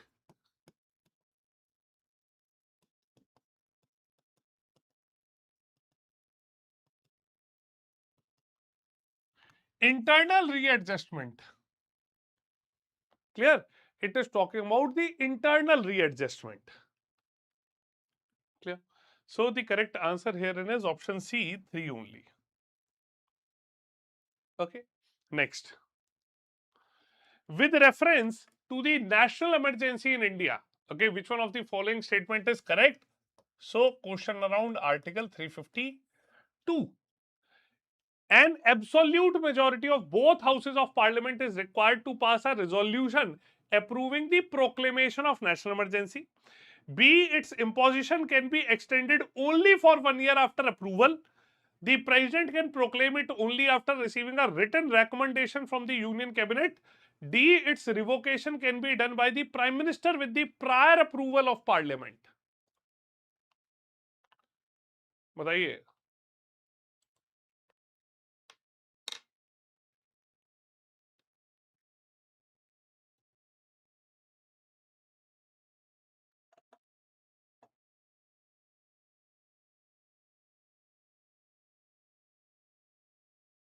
बताइए.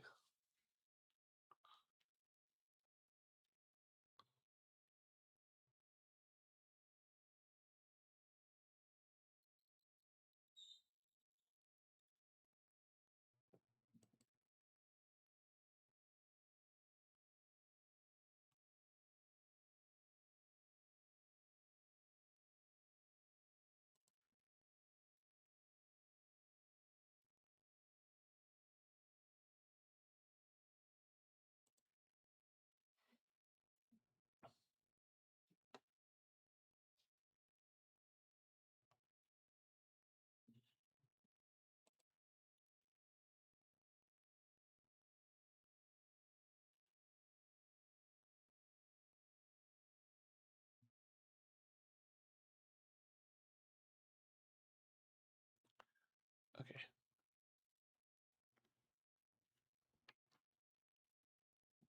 Now, herein, if we talk about this national emergency here, okay, if we are talking about the national emergency here, okay, then it is Article 352. Now, it says that every resolution approving this, okay, in this statement, an absolute majority of both houses of parliament is required to pass a resolution approving the proclamation of national emergency. Clear? Now, approval of national emergency requires a special majority. Majority of total membership of the house and majority of not less than 2/3 of the members. Clear? So, option A essentially is not correct. B. Its imposition can be extended only for 1 year after the approval by the parliament. So, proclamation can be extended only for 1 year. Now, this is not for 1 year, this is for 6 months at a time. Okay. C, the president can proclaim it only after receiving a written recommendation. Clear? Now, this is correct. Now, it has to be after the written recommendation. Now, this type of question has been asked many a times. Just remember that this principle, okay, that is introduced here, okay, the written recommendation part, it was introduced later on, okay, by the 44th Amendment Act. Earlier, it could be on the oral recommendation as well. So, answer is option C. Now, option D, its revocation can be done by the Prime Minister. Now, it cannot be done by the Prime Minister. Okay, it has to be done by the President of India itself. Clear? So, answer is option C. Which of the following rights are available only to citizens of India and not to the foreigners? Okay, which of these rights are available to the citizens and not to the foreigners? Clear? Now, first, the right against discrimination on grounds of religion, race, caste, gender, or place of birth. Okay. Now, protection against discrimination based under Article 15. Okay. So, this is correct. Okay. So, this statement 1 is correct. Second is right to equality of opportunity in matters of public employment. Okay.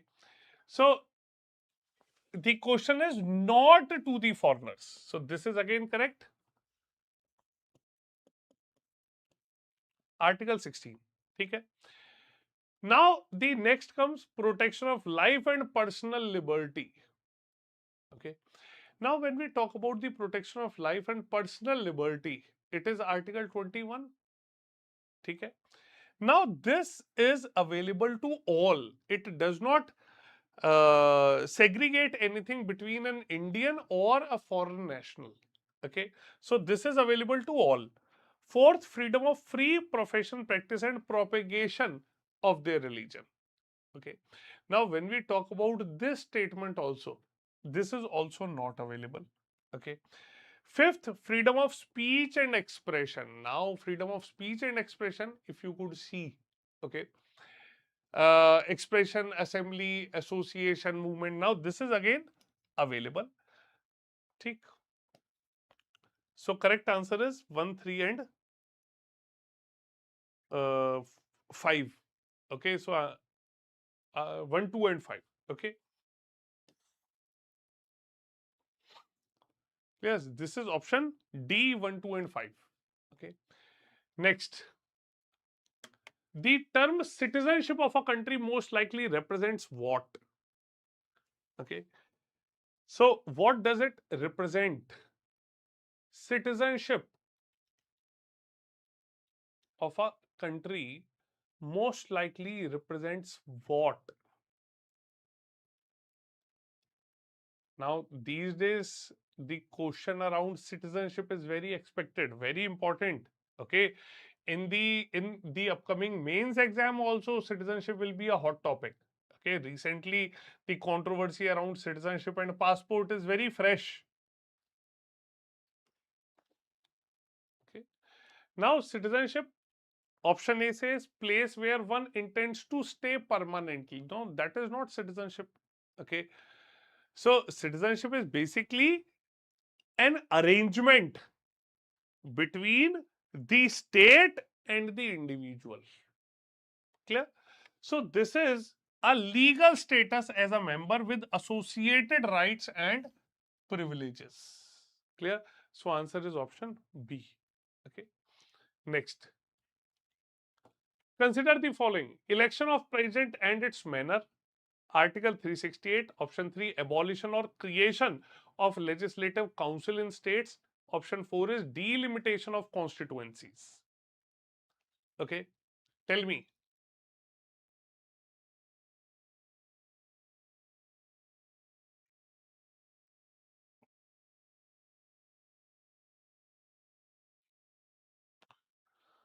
The question is, how many of the above provisions can be amended by simple majority?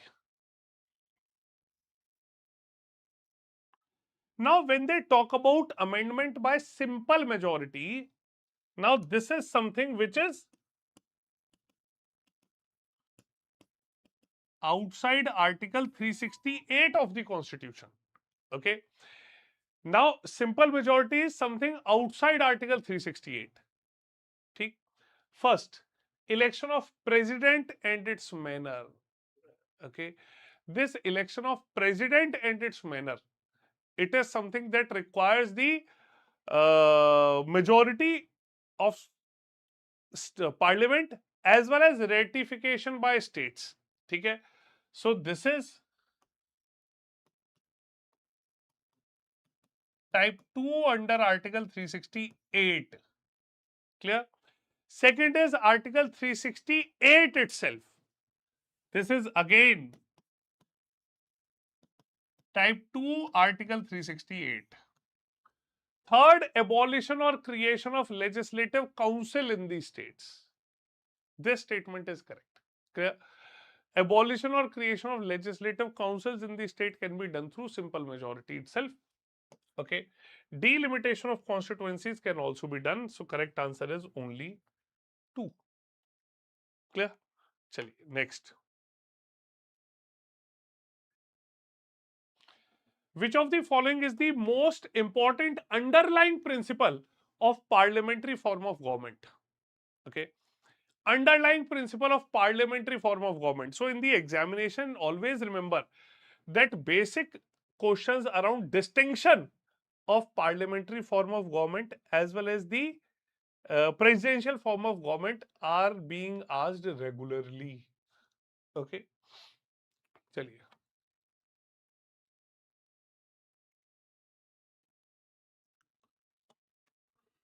A, separation of powers among the executive, legislature and judiciary. Okay. Now, when we have a look over this, the question is, which of the following is the most important underlying provision? Now, most important, even though all of these provisions are some way or the other way related, but you have to find out the most important. Distribution of powers between the center and the states, decentralization of powers to the local bodies, the executive being responsible to the legislature for its act and policies. Okay. Now this is important. What does parliamentary form of government means? The most important thing is, what does parliamentary form of government means? Parliamentary form of government basically means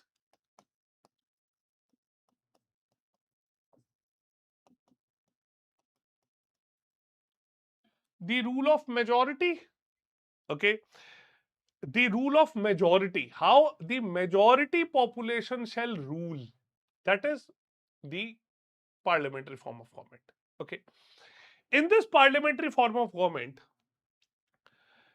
if the question is about the most important part, then it has to be option D. Okay. Article 75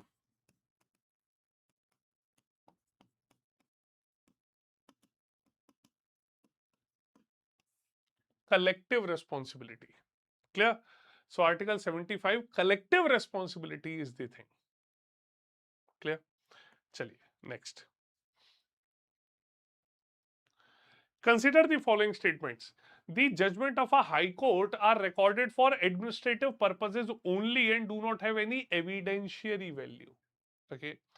Second, the Constitution of India explicitly confers upon the High Court the power to review and correct its judgment or orders. Now, this is very important question with a very significant message that it has been delivering.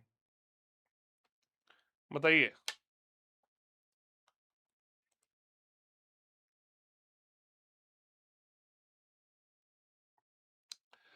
Okay, do let me know in the comment section that all of you are able to understand things. Okay, I hope all of you are able to get how to interpret questions, and I do believe that most of you would also have been benefited by how the minute concepts play an important role.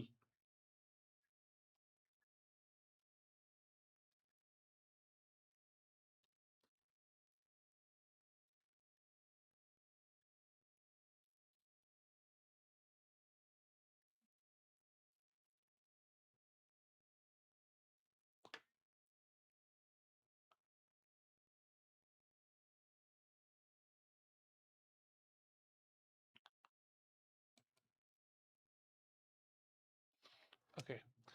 Now, the judgment of a high court are recorded for an administrative purpose only and do not have an evidentiary value. Now, this is incorrect. As court of record, now high court is also a court of record for the subordinate courts. Okay. As a court of record, they have got two responsibilities. Clear?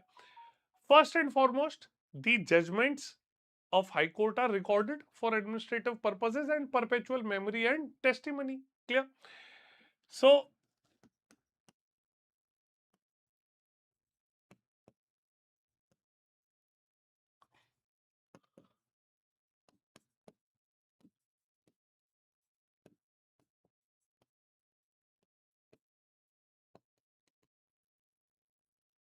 and second,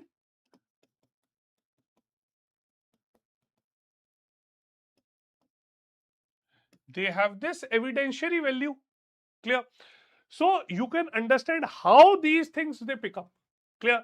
So, these judgments are acknowledged as legal precedents and references before the judgments are being delivered. So, first statement is incorrect. Second, the Constitution. Now, this is very important. Okay. The Constitution of India explicitly confers upon the High Court the power to review and correct its judgment or orders. Clear? Now, the Supreme Court explicitly provides the power of review. Okay. And this power of review is available under Article 137. Clear?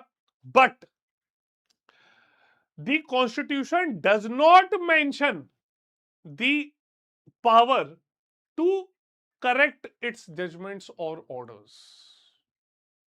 Okay. So, thus, this statement is also incorrect. Clear?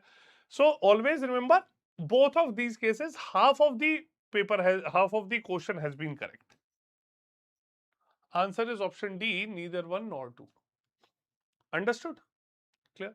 So, all of you who have been part of this session with me, okay, please do let me know that your basics are getting cracked.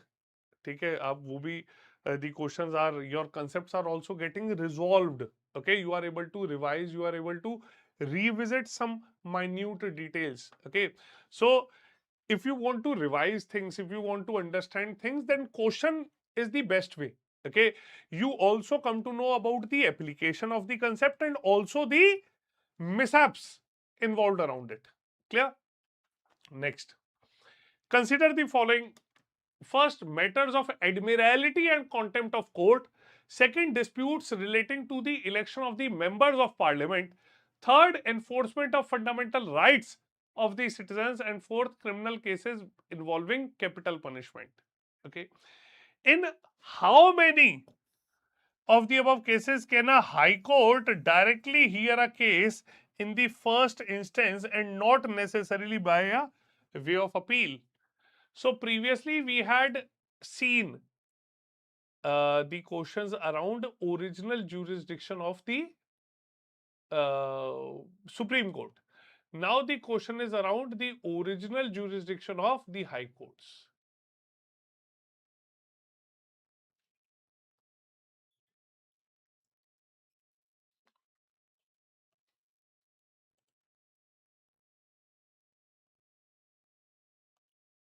Original jurisdiction of the High Court. Okay. So again, after breaks, people have been joining back. Okay. Now, matters of admiralty. Now, admiralty means that anything related to the law of the seas. Clear? Now, this is also considered directly by the High Court. Okay, so it is part of it. Second, disputes relating to the election of members of parliament. Yes, clear. So, any dispute regarding the elections of MPs and MLAs can also be taken up by the High Court directly.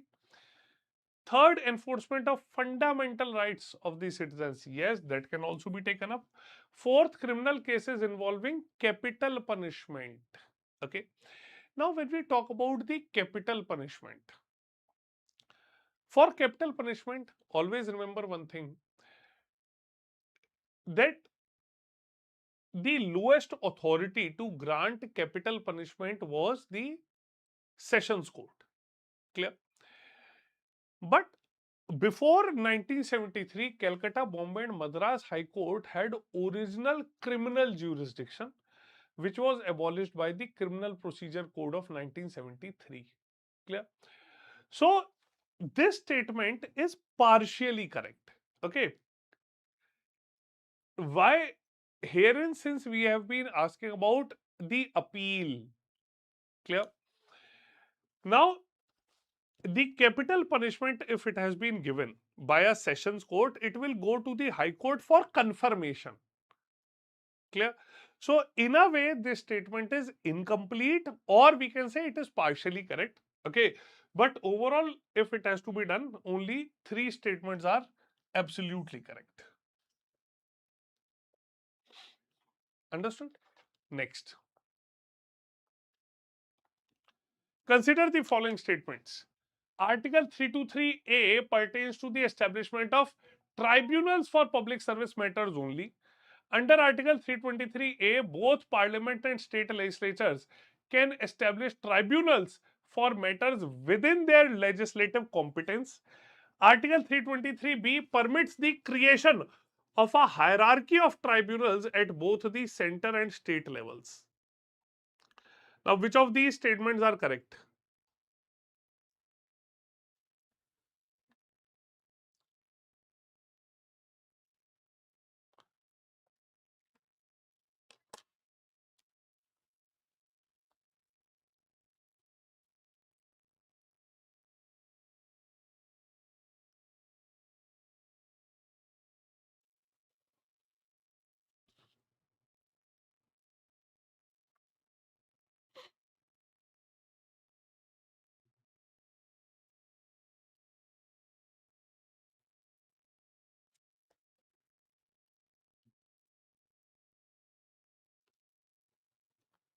Okay. Now, just remember that tribunals are judicial and quasi-judicial institutions that have been established by law. Okay. Now, they came into existence through the 42nd Amendment Act. Okay.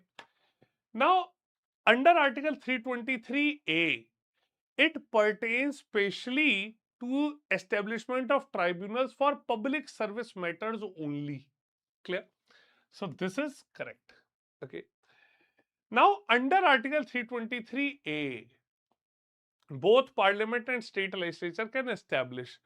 Now, the establishment under 323A is only Parliament has the authority. Under 323B, both Parliament and state legislature have the authority to establish tribunals for matters within their legislature. Clear? So, this second statement is incorrect. Okay? Now, along with this, here it says about the hierarchy of tribunals. Clear? 323P permits the creation of hierarchy in tribunals at both center and state levels. Clear? Okay. So, Article 323B permits the creation of hierarchy. Okay. Now, remember 323A, it allows for the establishment of only one tribunal for center and one for state. Clear? Or 323A has got no hierarchy principle associated, but 323B, it permits the creation of hierarchy. Clear? So, 3 is correct. Okay. Next.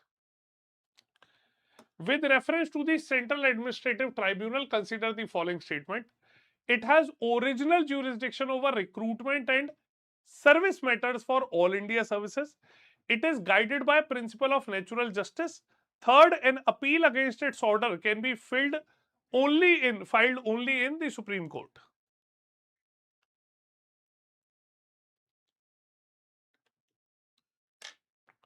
बताइए.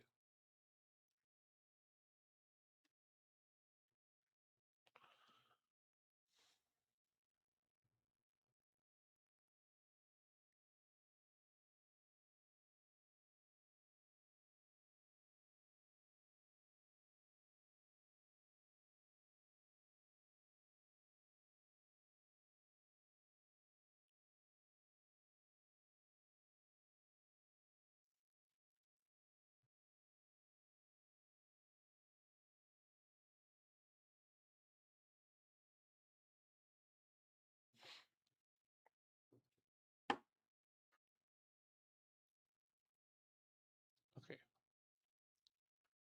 बताइए. Now, it has original jurisdiction over recruitment and service matters for all India services. Okay. Now, can you please tell me all India services which are mentioned? Okay. Tell me which all India services are there. How many all India services are there? And name them. All India services.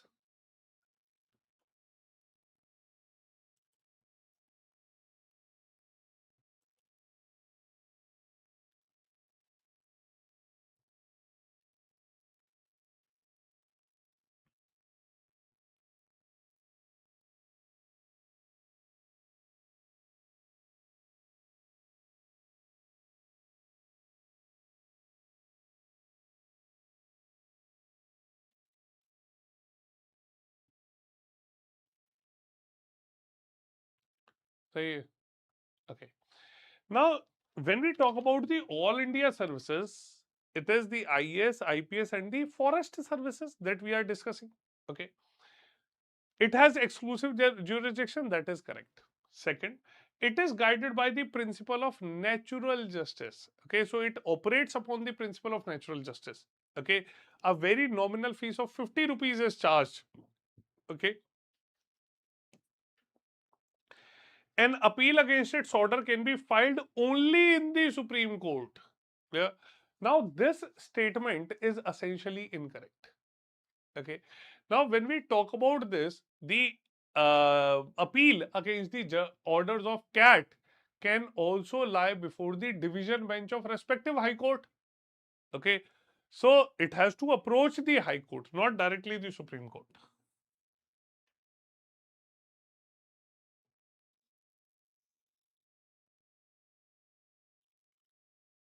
ठीक. Next. चलिए. A very basic discussion around rights and their description. Natural rights, human rights, and legal rights.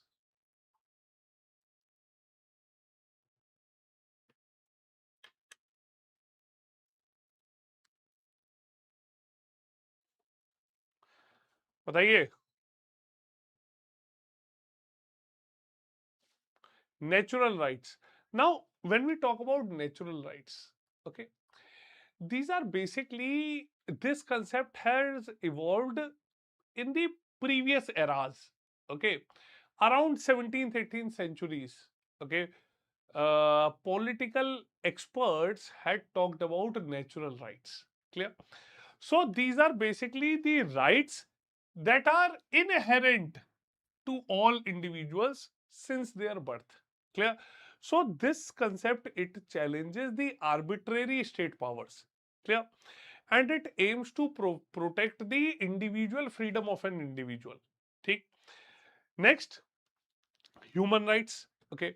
Now, human rights are basically entitlements that every individual must have in order to lead a life of dignity, a life like a human. Clear? So, basic rights. So, it says basic standards necessary. ठीक? So, herein you can see that it is again correct and it can also be matched. Okay. Third is legal rights. So recognized and enforced by the state. Now legal rights means that they are those actions which can be carried out and the state will not oppose you, will not impose any obligation on you. Clear? So they are recognized and enforced by the state and thus it is also correct. Clear? How many of the pairs are correctly matched? So all three pairs are correctly matched. Okay, next. With reference to Committee of Parliament on Official Language, consider the following statements. It was established as per provisions of the Constitution of India. It consists of members from both Lok Sabha and Rajya Sabha. Third, Prime Minister is the ex officio chairperson of committee. And fourth, it submits a report to the President on the progress made in the use of Hindi for official purposes of the Union. बताइए.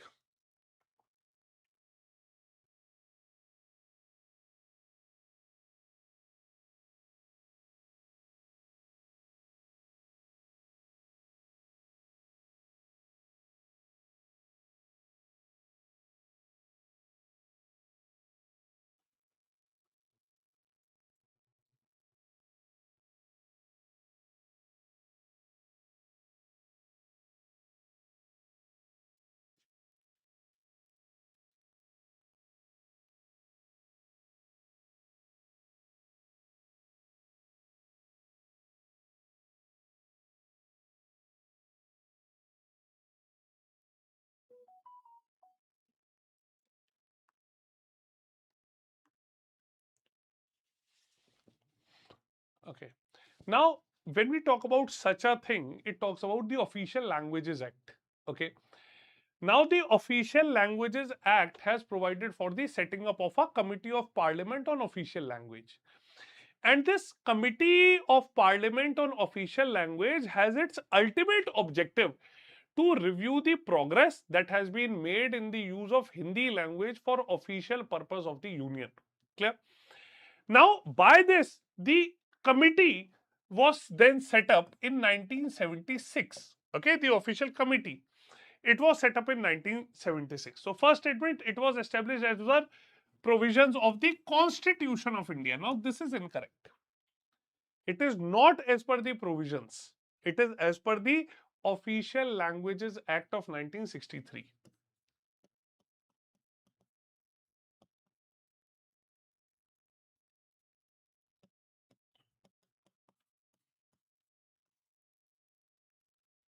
Take second part.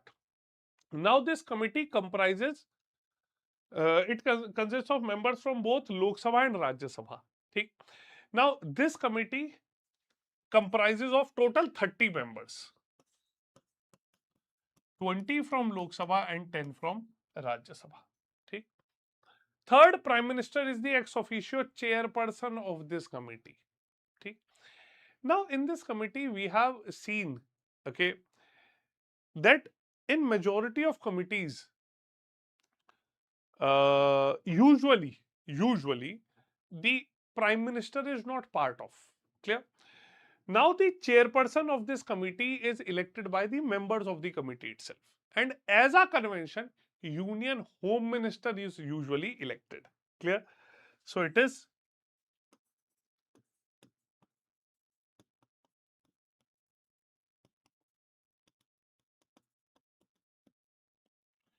Union Home Minister. Okay.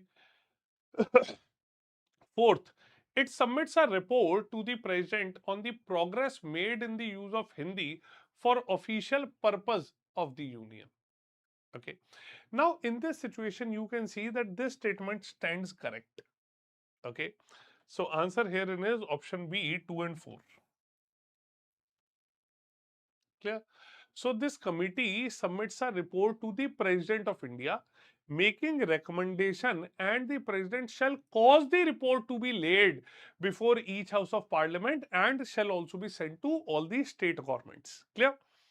Next. Which one of the following best describes the term negative liberty? Term negative liberty.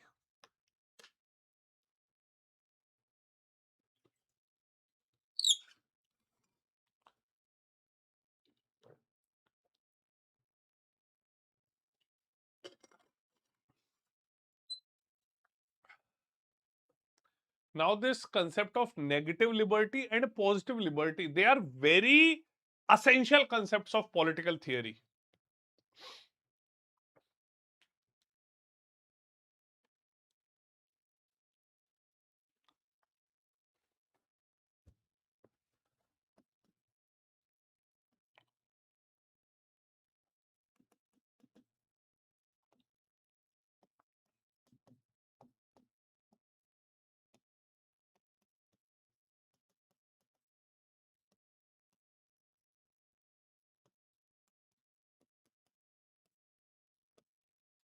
Okay. Negative means focusing upon a situation where individuals can act without interference of the state, without any, not political, without any external interference rather.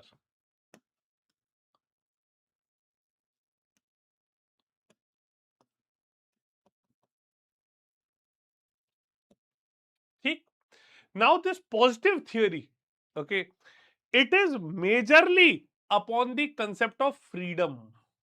Clear? Now, this positive theory asks multiple questions. Okay, the concept it asks is who governs? Who governs? Clear? So, this positive theory it argues that freedom arises when individuals have the capacity to govern themselves. Clear? So, that is the positive liberty it is talking about. Okay. So, negative liberty is absence of external constraints on individuals' actions. Clear? I hope all of you are able to get these terms. Okay. By discussing these previous year questions and important questions, okay, you get to understand that how things might come in the exam. Clear? Next. With reference to the district judge, consider the following statement. He or she should be recommended by High Court to be appointed as a district judge. Second, he or she possesses original and appellate jurisdiction in both civil as well as criminal matters.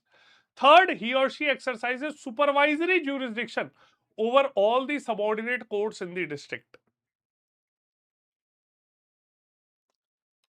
District judge.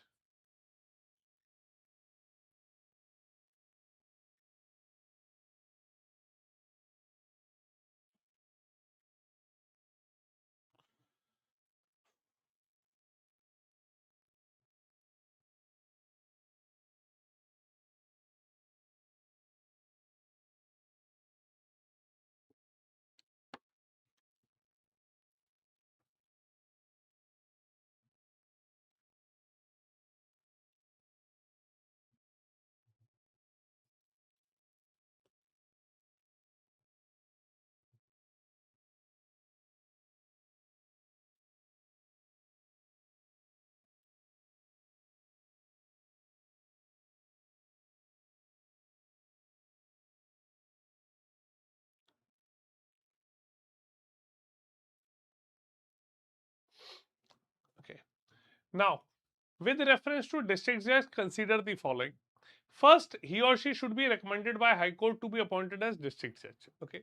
So herein we can see that governor of state in consultation with the state High Court appoints, undertakes posting and promotion of district judges. Clear? Now eligibility condition says, okay, first he or she should not be in service of central or state government. Clear? Should have been an advocate or a pleader for at least 7 years. Clear? And has to be recommended by the High Court. Clear? So first statement is correct. Okay. Second, he or she possesses original and appellate jurisdiction in both civil as well as criminal cases. Clear? Now, district and sessions court is the highest judicial authority in the district. Now, these courts, they possess original and appellate jurisdiction in both civil and criminal matters. Okay. Moreover, the district judge also acts as a session judge for criminal cases. Okay. Just understand one thing. When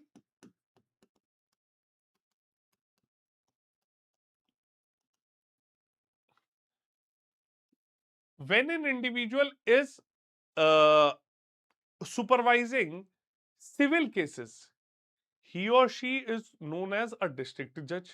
Okay. When he is supervising the criminal cases, he or she is referred to as a sessions judge. Clear? So, district court is a term for civil court undertaking civil cases. Okay. Sessions court is a term for courts undertaking criminal cases. Clear? So, district judge goes has also serves the same purpose, and appeal against their judgments goes to the high court. Clear?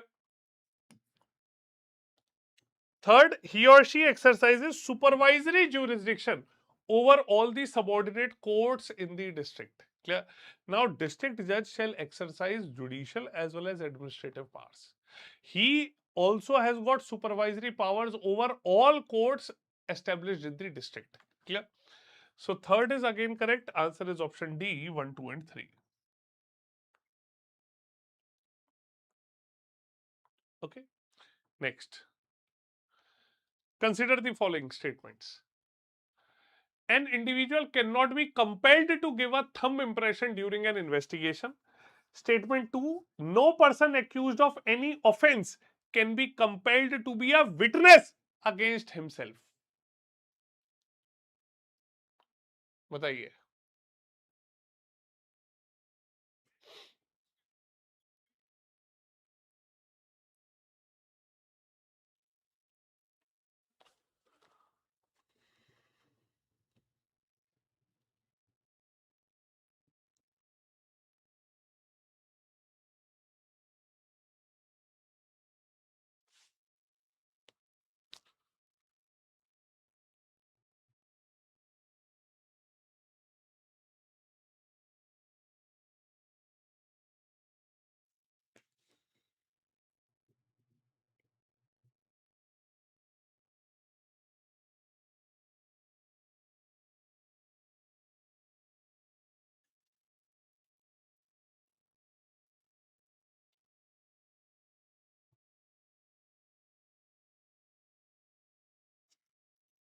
बताइए. Please answer. Now, herein, if we see, this question essentially correlates to Article 20, Section 3, okay, which talks about self-incrimination. Okay. First statement says an individual cannot be compelled to give a thumb impression during an investigation. Okay. So, this self-incrimination is related to both oral and documentary evidence. Clear? But it does not extend to compulsory production of any evidence, material object, or compulsory provision to give signature, blood sample, thumb impression. Okay, it is not associated with it. So, first statement is incorrect. Okay. Third, it also does not extend to exhibition of body. Clear? Now, also remember that this self-incrimination shall extend only to criminal proceedings and not to civil proceedings. Clear? So, this statement 1 is incorrect. Thus, statement 2 is correct. So, answer would be option D. Okay? Now, in the second statement, if we see Article 20, Section 3. Now, Constitution of India provides to ensure that individual have the right to remain silent and not to be compelled for providing any testimony. Clear? Now, it is a fundamental right that safeguards the principle of fair justice. Okay? Next, consider the following statements regarding the Constitution 103rd Amendment. it introduced Article 15 Section 6 and Article 16 Section 6. It excludes those who are covered under the existing reserved categories of SC, ST, OBC. Its provisions do not apply to minority educational institutions.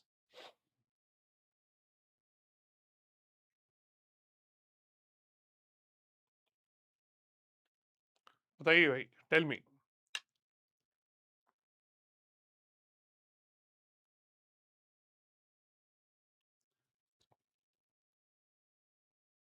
Okay. Now, Amendment 103rd Amendment. Clear? It is EWS reservation. ठीक है, economically weaker section. Now, Statement 1 says it introduced 15 Section 6 and 16 Section 6. Clear? Now, 15 Section 6 and 16 Section 6, they are both enabling provisions. Okay. And by these enabling provisions, in 15 Section 6, it allows the state to make special provisions for economically weaker sections of citizens. Clear? Okay. Now, this economically weaker sections are in the general category and not under any of the other reserved categories. Clear? Okay. Next, you can see that it also introduced Article 16 Section 6, which enables reservation for economically weaker in public employment and education. Clear? And by 16 Section 6, it says a capping of 10%. Okay? So, first is correct. Second, the person belonging to EWS, okay, are not covered under other reservation schemes. So, this is again correct. Third, its provisions do not apply to minority educational institutions. Okay, this is also correct. Clear? So, majority judgment of Supreme Court had concluded that addressing economic weakness through reservation is a form of affirmative action. Clear? But such a reservation would not apply to minority educational institutions. Clear? So, answer is option D. Okay. Next.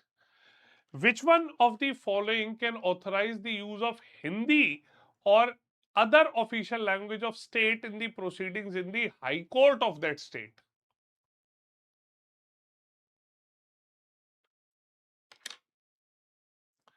बताइए.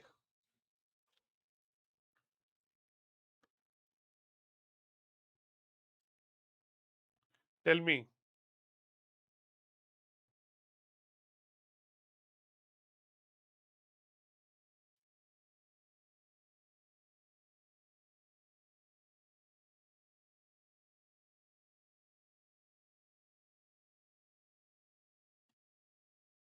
Tell me which of these.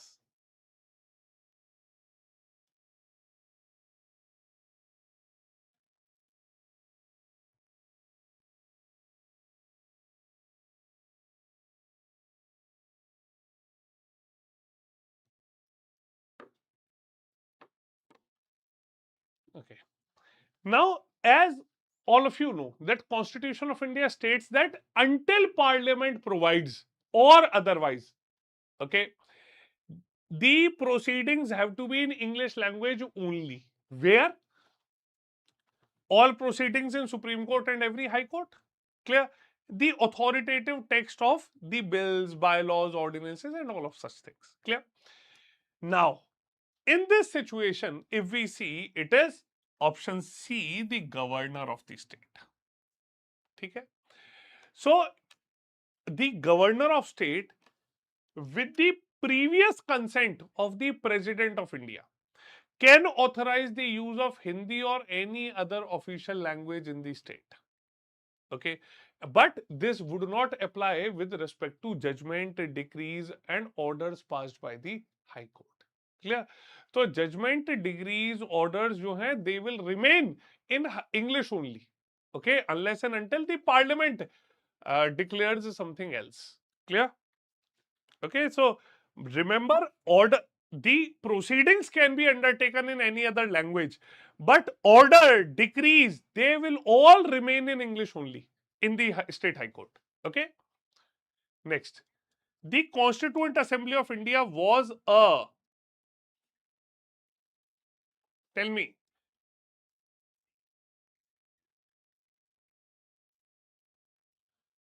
the Constituent Assembly of India.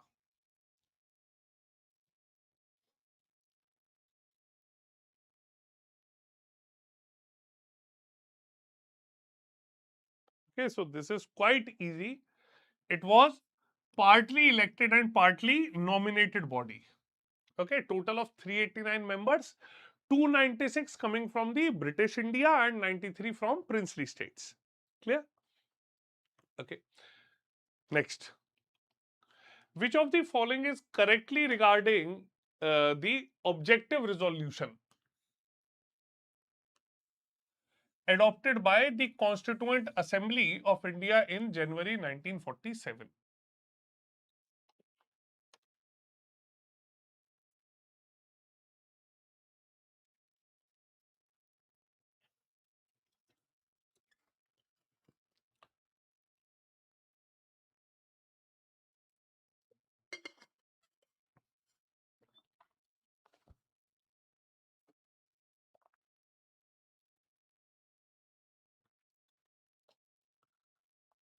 Tell me.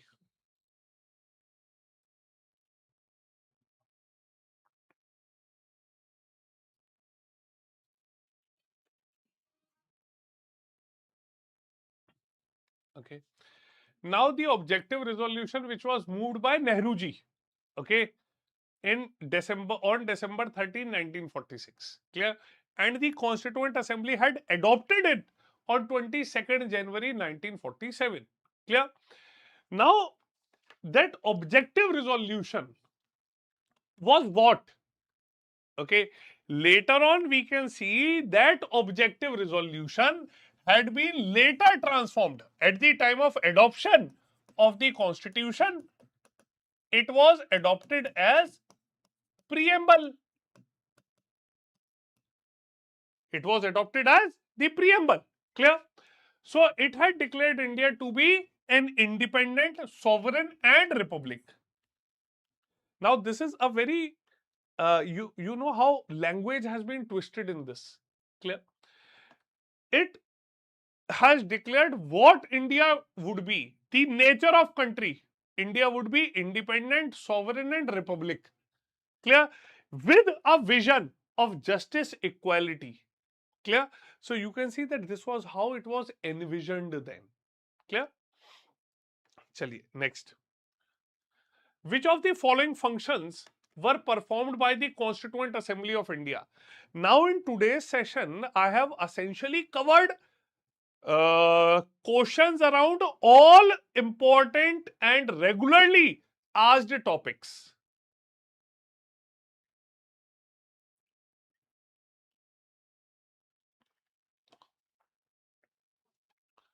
What all were the responsibilities given onto the Constituent Assembly?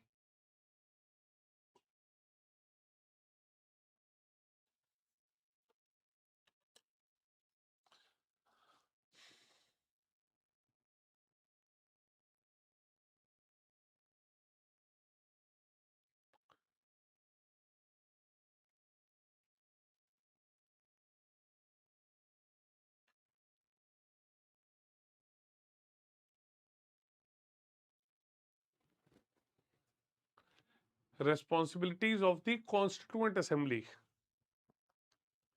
Now, first, it had ratified India's membership to the Commonwealth.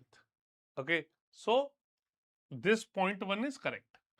It abolished the office of Secretary of State for India. Now, this is something which is slightly confusing. Okay, office of Secretary of State was abolished by the Indian Independence Act. Clear? So this is not correct. This was basically by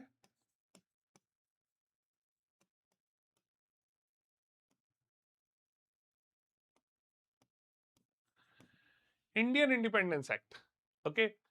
Third, it elected the first president of India. Now, when you have a look over this statement also, okay, it had elected Dr. Rajendra Prasad as the first president on 24th January 1950. Okay. Now it declared Hindi and English as the official languages. Now, previously, we have seen one thing, that the uh, basically it was not the Constituent Assembly doing so. Official languages, as I had told you, it was by the Official Languages Act of 1963.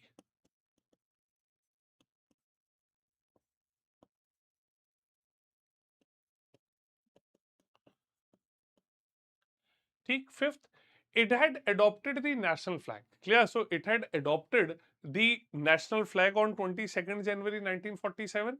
Okay, national anthem on 24th January 1950, and the national song as well.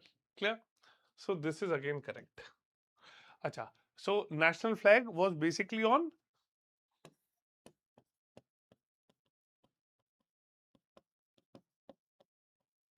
22nd July 1947. Clear? So answer is option A, 1, 3 and 5. Okay, option A, 1, 3 and 5 is the correct answer here. Okay, next. Which of the following provisions of the Constitution of India came into force on November 26, 1949? Now, this question has been asked previously also in a slightly twisted manner. Okay, they have asked which of these provisions have been implemented even before the adoption of the Constitution.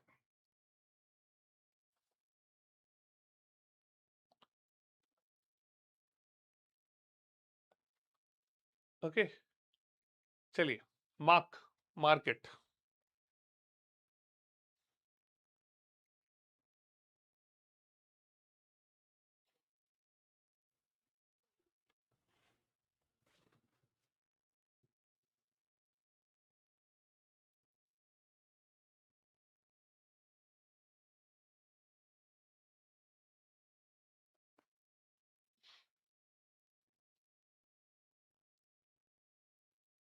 Okay. Now, fundamental rights. Okay. So, if we talk about fundamental rights, these rights came into effect from the day Constitution became effective. Clear? So, this is from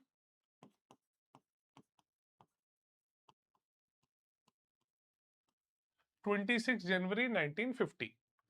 Second, if we talk about the elections, now there were basically three major provisions: elections, citizenship, and provisional parliament. Clear? Fifth, DPSPs. Now, DPSPs, as I had told you, these were like the uh, instrument of instructions. Clear? And they came into effect along with fundamental rights. Okay. So, answer is option B, 2, 3, and 4. Okay. Next. Which one of the following is not correct with reference to basic structure of the Constitution? बताइए, which one of these is not correct with respect to the basic structure of the Constitution?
बताइए, basic structure principal. Now देखिए, this basic structure itself was not part of the constitution, and Supreme Court had recognized it on it in 1973 by the Keshwanand Bharati case. Now ever since then, the basic structure, the custodian of basic structure is the Supreme Court of India. Clear? Now it is the Supreme Court that can make anything into this basic structure, and Parliament has got no say of this. Okay, on this. So the phrase basic structure is nowhere mentioned in Constitution is correct. Clear? So this statement is absolutely correct. Makes sense. आपसे in this not correct has been asked. Okay. Okay. So this is correct. It implies that the power of Parliament to amend the Constitution is limited. Okay. Parliament has the power to change or modify the entire Constitution except the basic structure. Okay. See, the independence of the judiciary is part of the basic structure of the Constitution. This is again very correct. India can transform into a constitutional monarchy by amending the Constitution of India. Clear? Now, this statement is also incorrect. Okay, because in the basic structure, it has been mentioned about the republic and democratic nature of the Constitution. Clear? Now, Supreme Court was very well aware about to what extent the entire legislature could go. Clear? So Supreme Court had mentioned the nature also. Okay, and it says that republican nature of the country, democratic nature of the country, sovereign nature of the country is part of basic structure over which Parliament does not have any say. Clear? Next. With reference to the Constitution of India, consider the following statements. The ninth schedule was added to the Constitution by the first Constitution Amendment Act. All laws placed under the ninth schedule are immune from judicial review. बताइए, which of the statements given above is or are correct?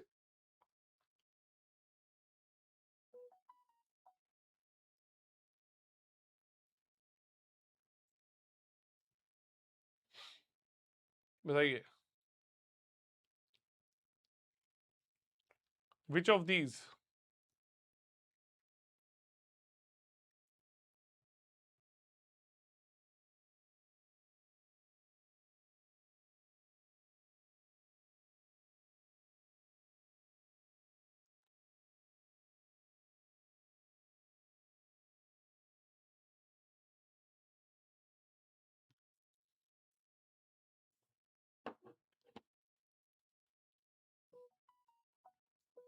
Okay.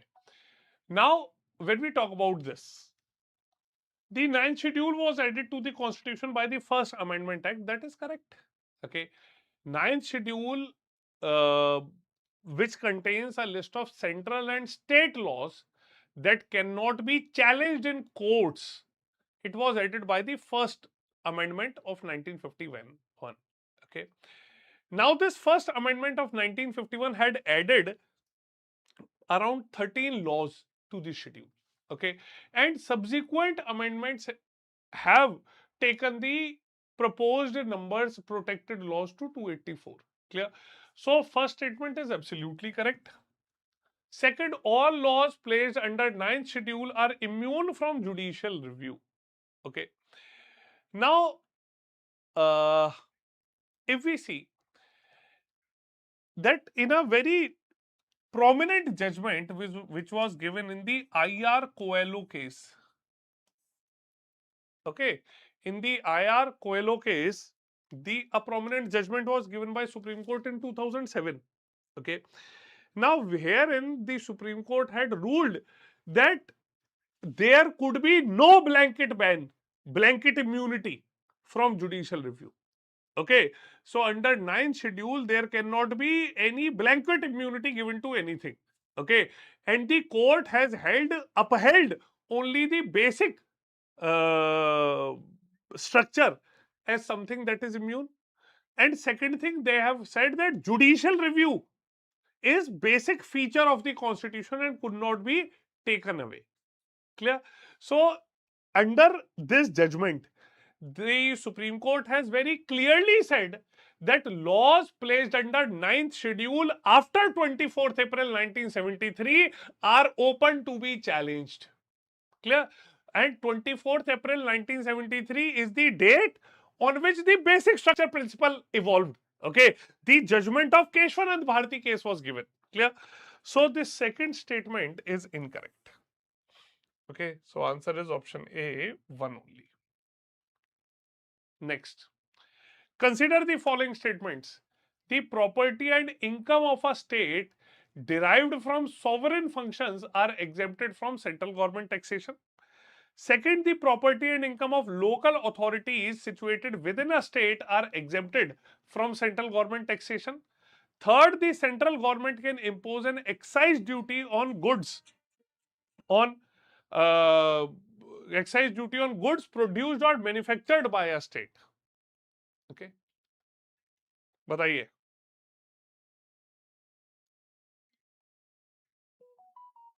Which of these?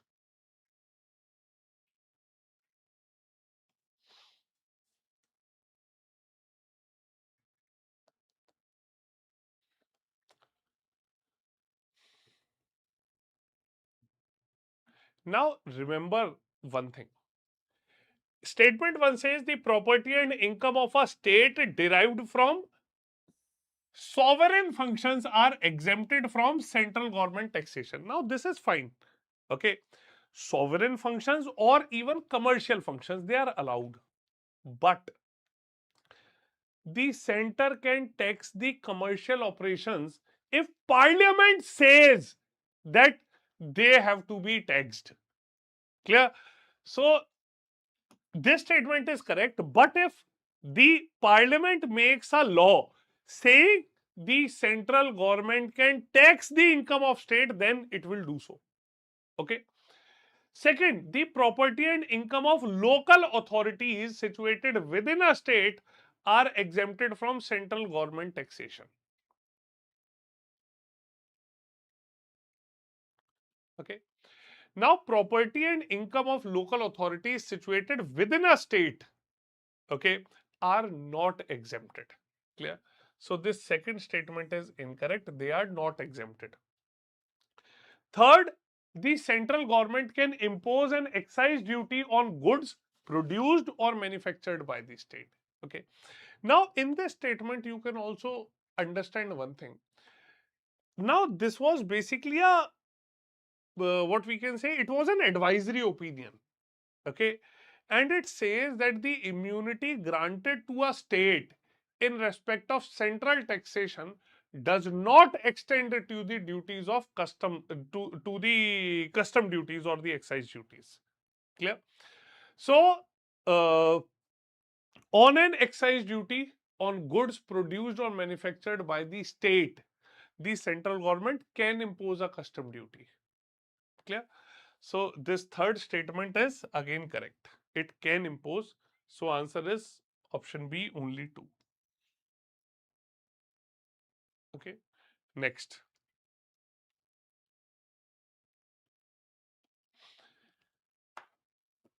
Consider the following.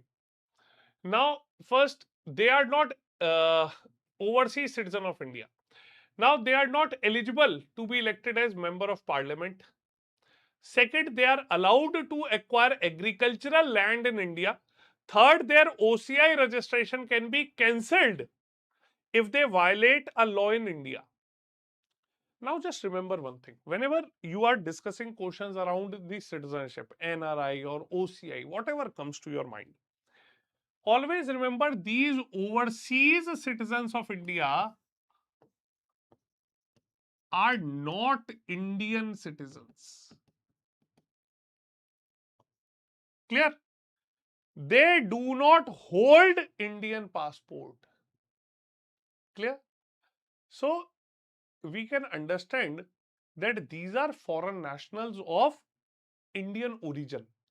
These are people who were natives of India. First, they are not eligible to be elected as the member of parliament. Absolutely correct. Okay.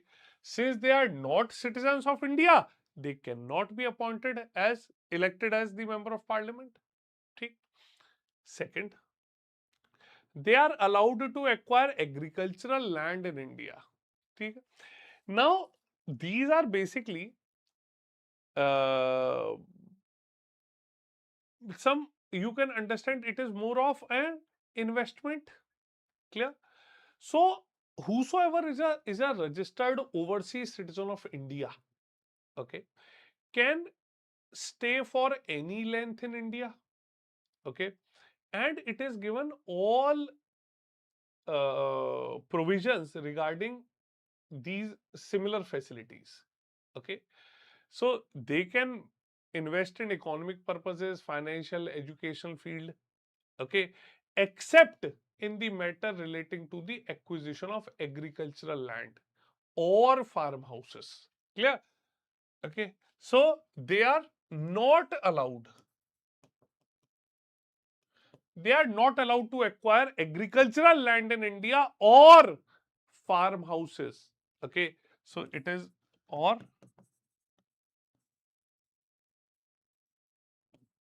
or any sort of plantation activity cannot be undertaken by them. Okay. Third, their OCI registration can be cancelled if they violate a law in India. Okay. So basically, statement 3 in general is correct. Okay. If they violate, then those privileges, immunities that have been given to them can be revoked anytime. Okay. Next. As per the Citizenship Act of 1955, a person born in India on or after December 3, 2004 is considered a citizen of India by birth if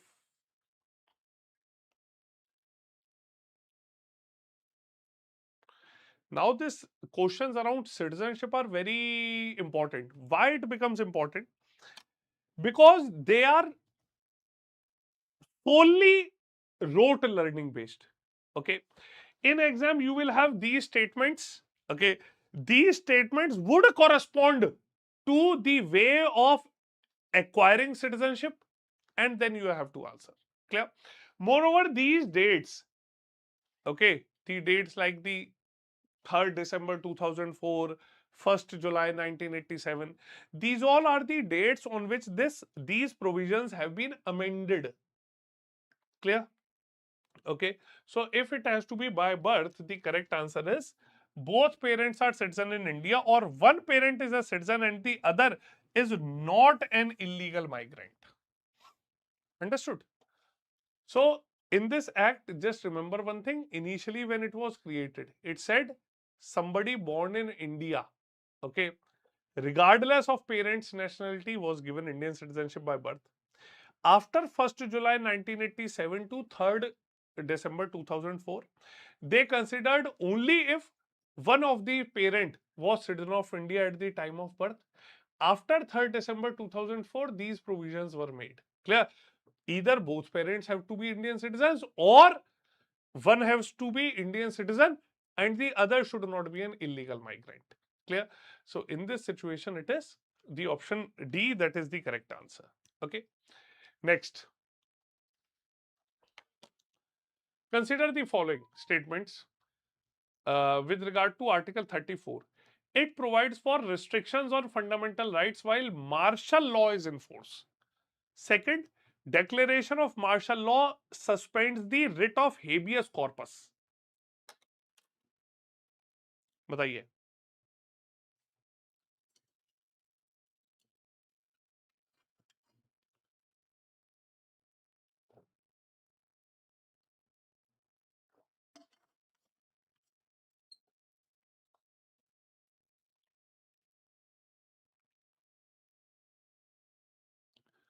बताओ भाई, which of these provisions?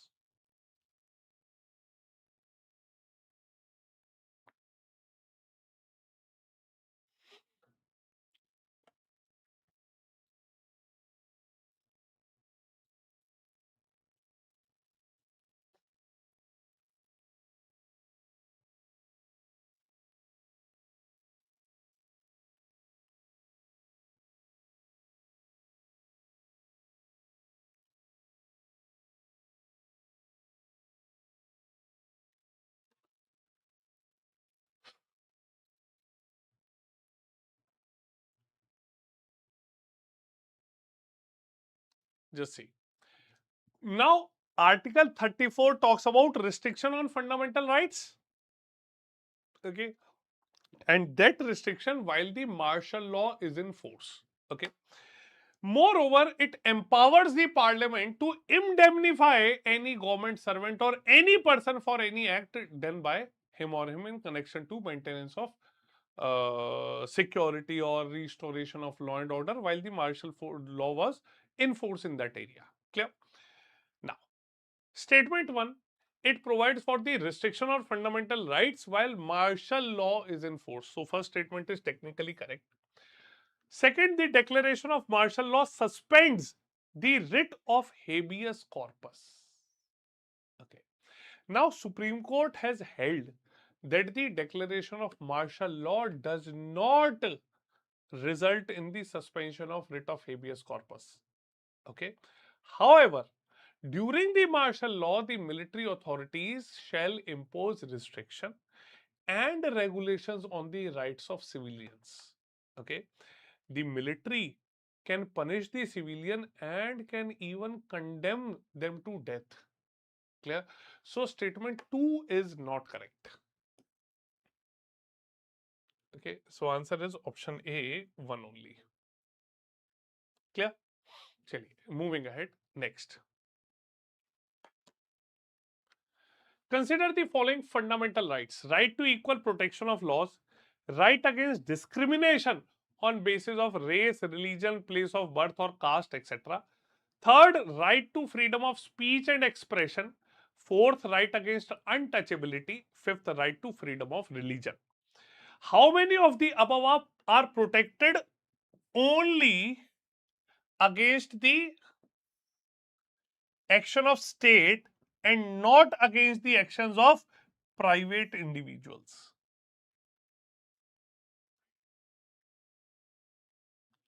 बताइए.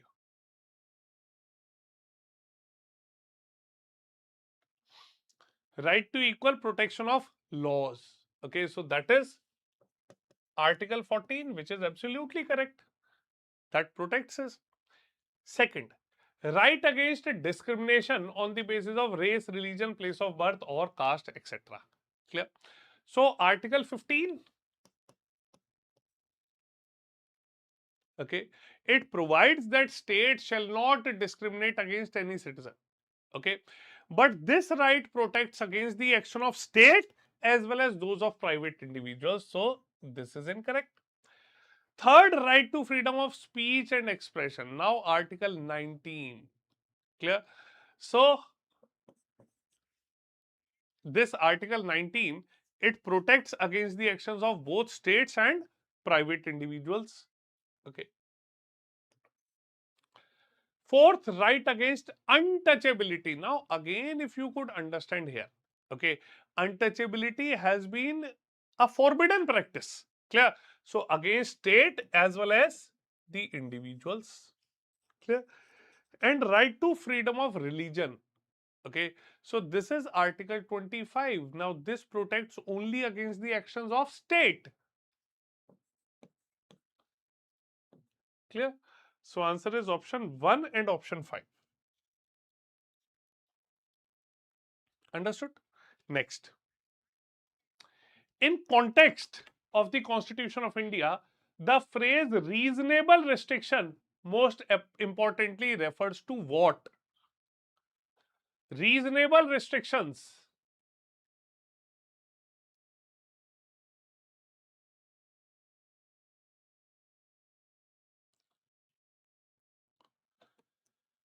बताइए reasonable restrictions.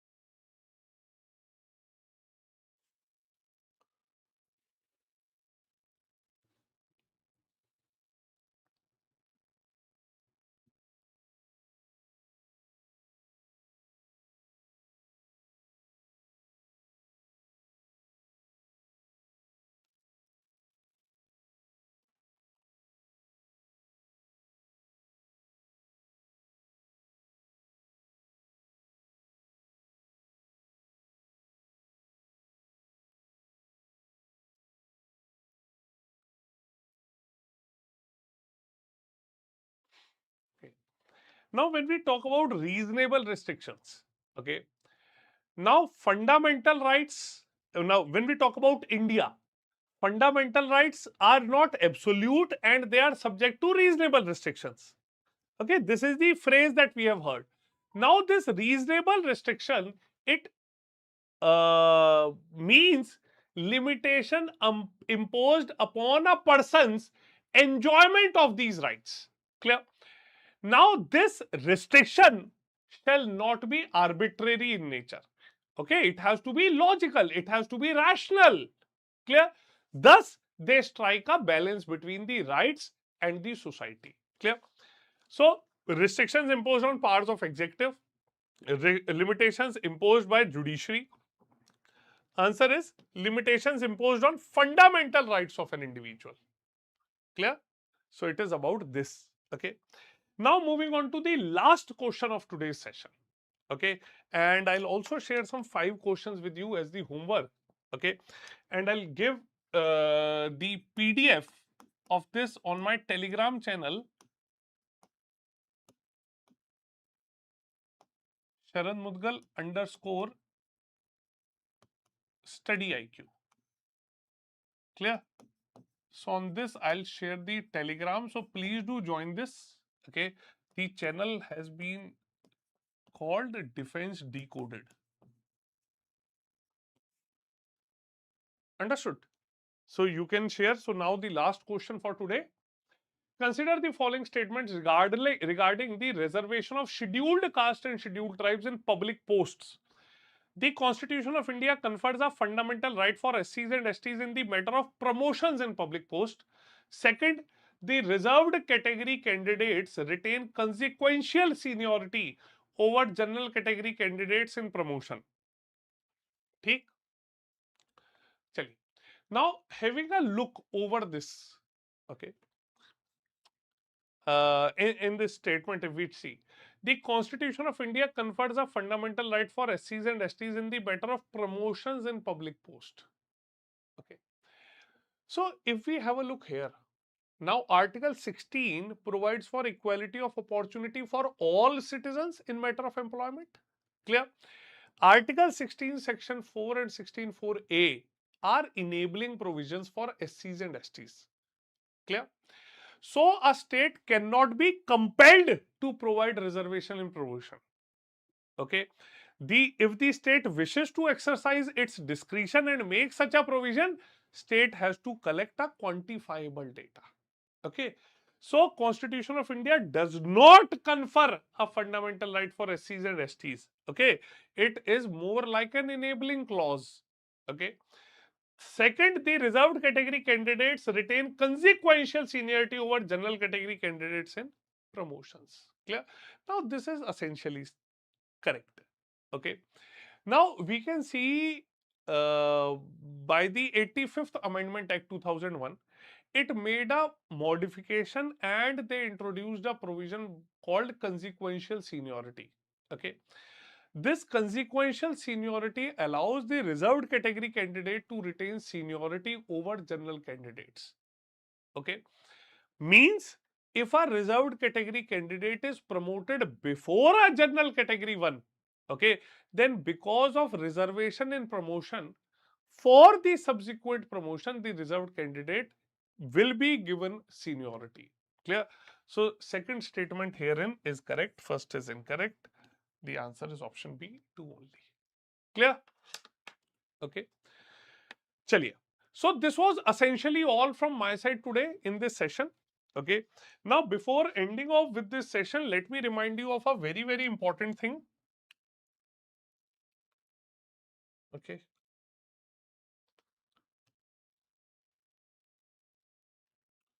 So from tomorrow, the new batch, the new GS Foundation batch for the GS Foundation batch in complete English, okay, in our P2I batches is starting from tomorrow. Okay, so you may use the code SRM Live to avail maximum discount on these courses which are already planned as per your convenience. Okay, and just remember that these batches, the complete P2I batch, is based upon the SMART model of your preparation. Okay, keeping in mind all of your demands, and the best part is a continuous and a regular assessment of the performance by the candidate, by the student. Clear? So please do not miss this opportunity. The next batch is starting from tomorrow. Please do not leave any stone unturned in your preparation and do join us in this courses. Clear? So this was all from my side today. We'll see you all in the next session. Jai Hind. Okay. Along with this, please do let me know in the comment section how do you like the session, and do join me in my Telegram channel Sharad Mudgal _StudyIQ to get the PDF, the annotated PDF of today's session. Clear? So this was all. We'll see you all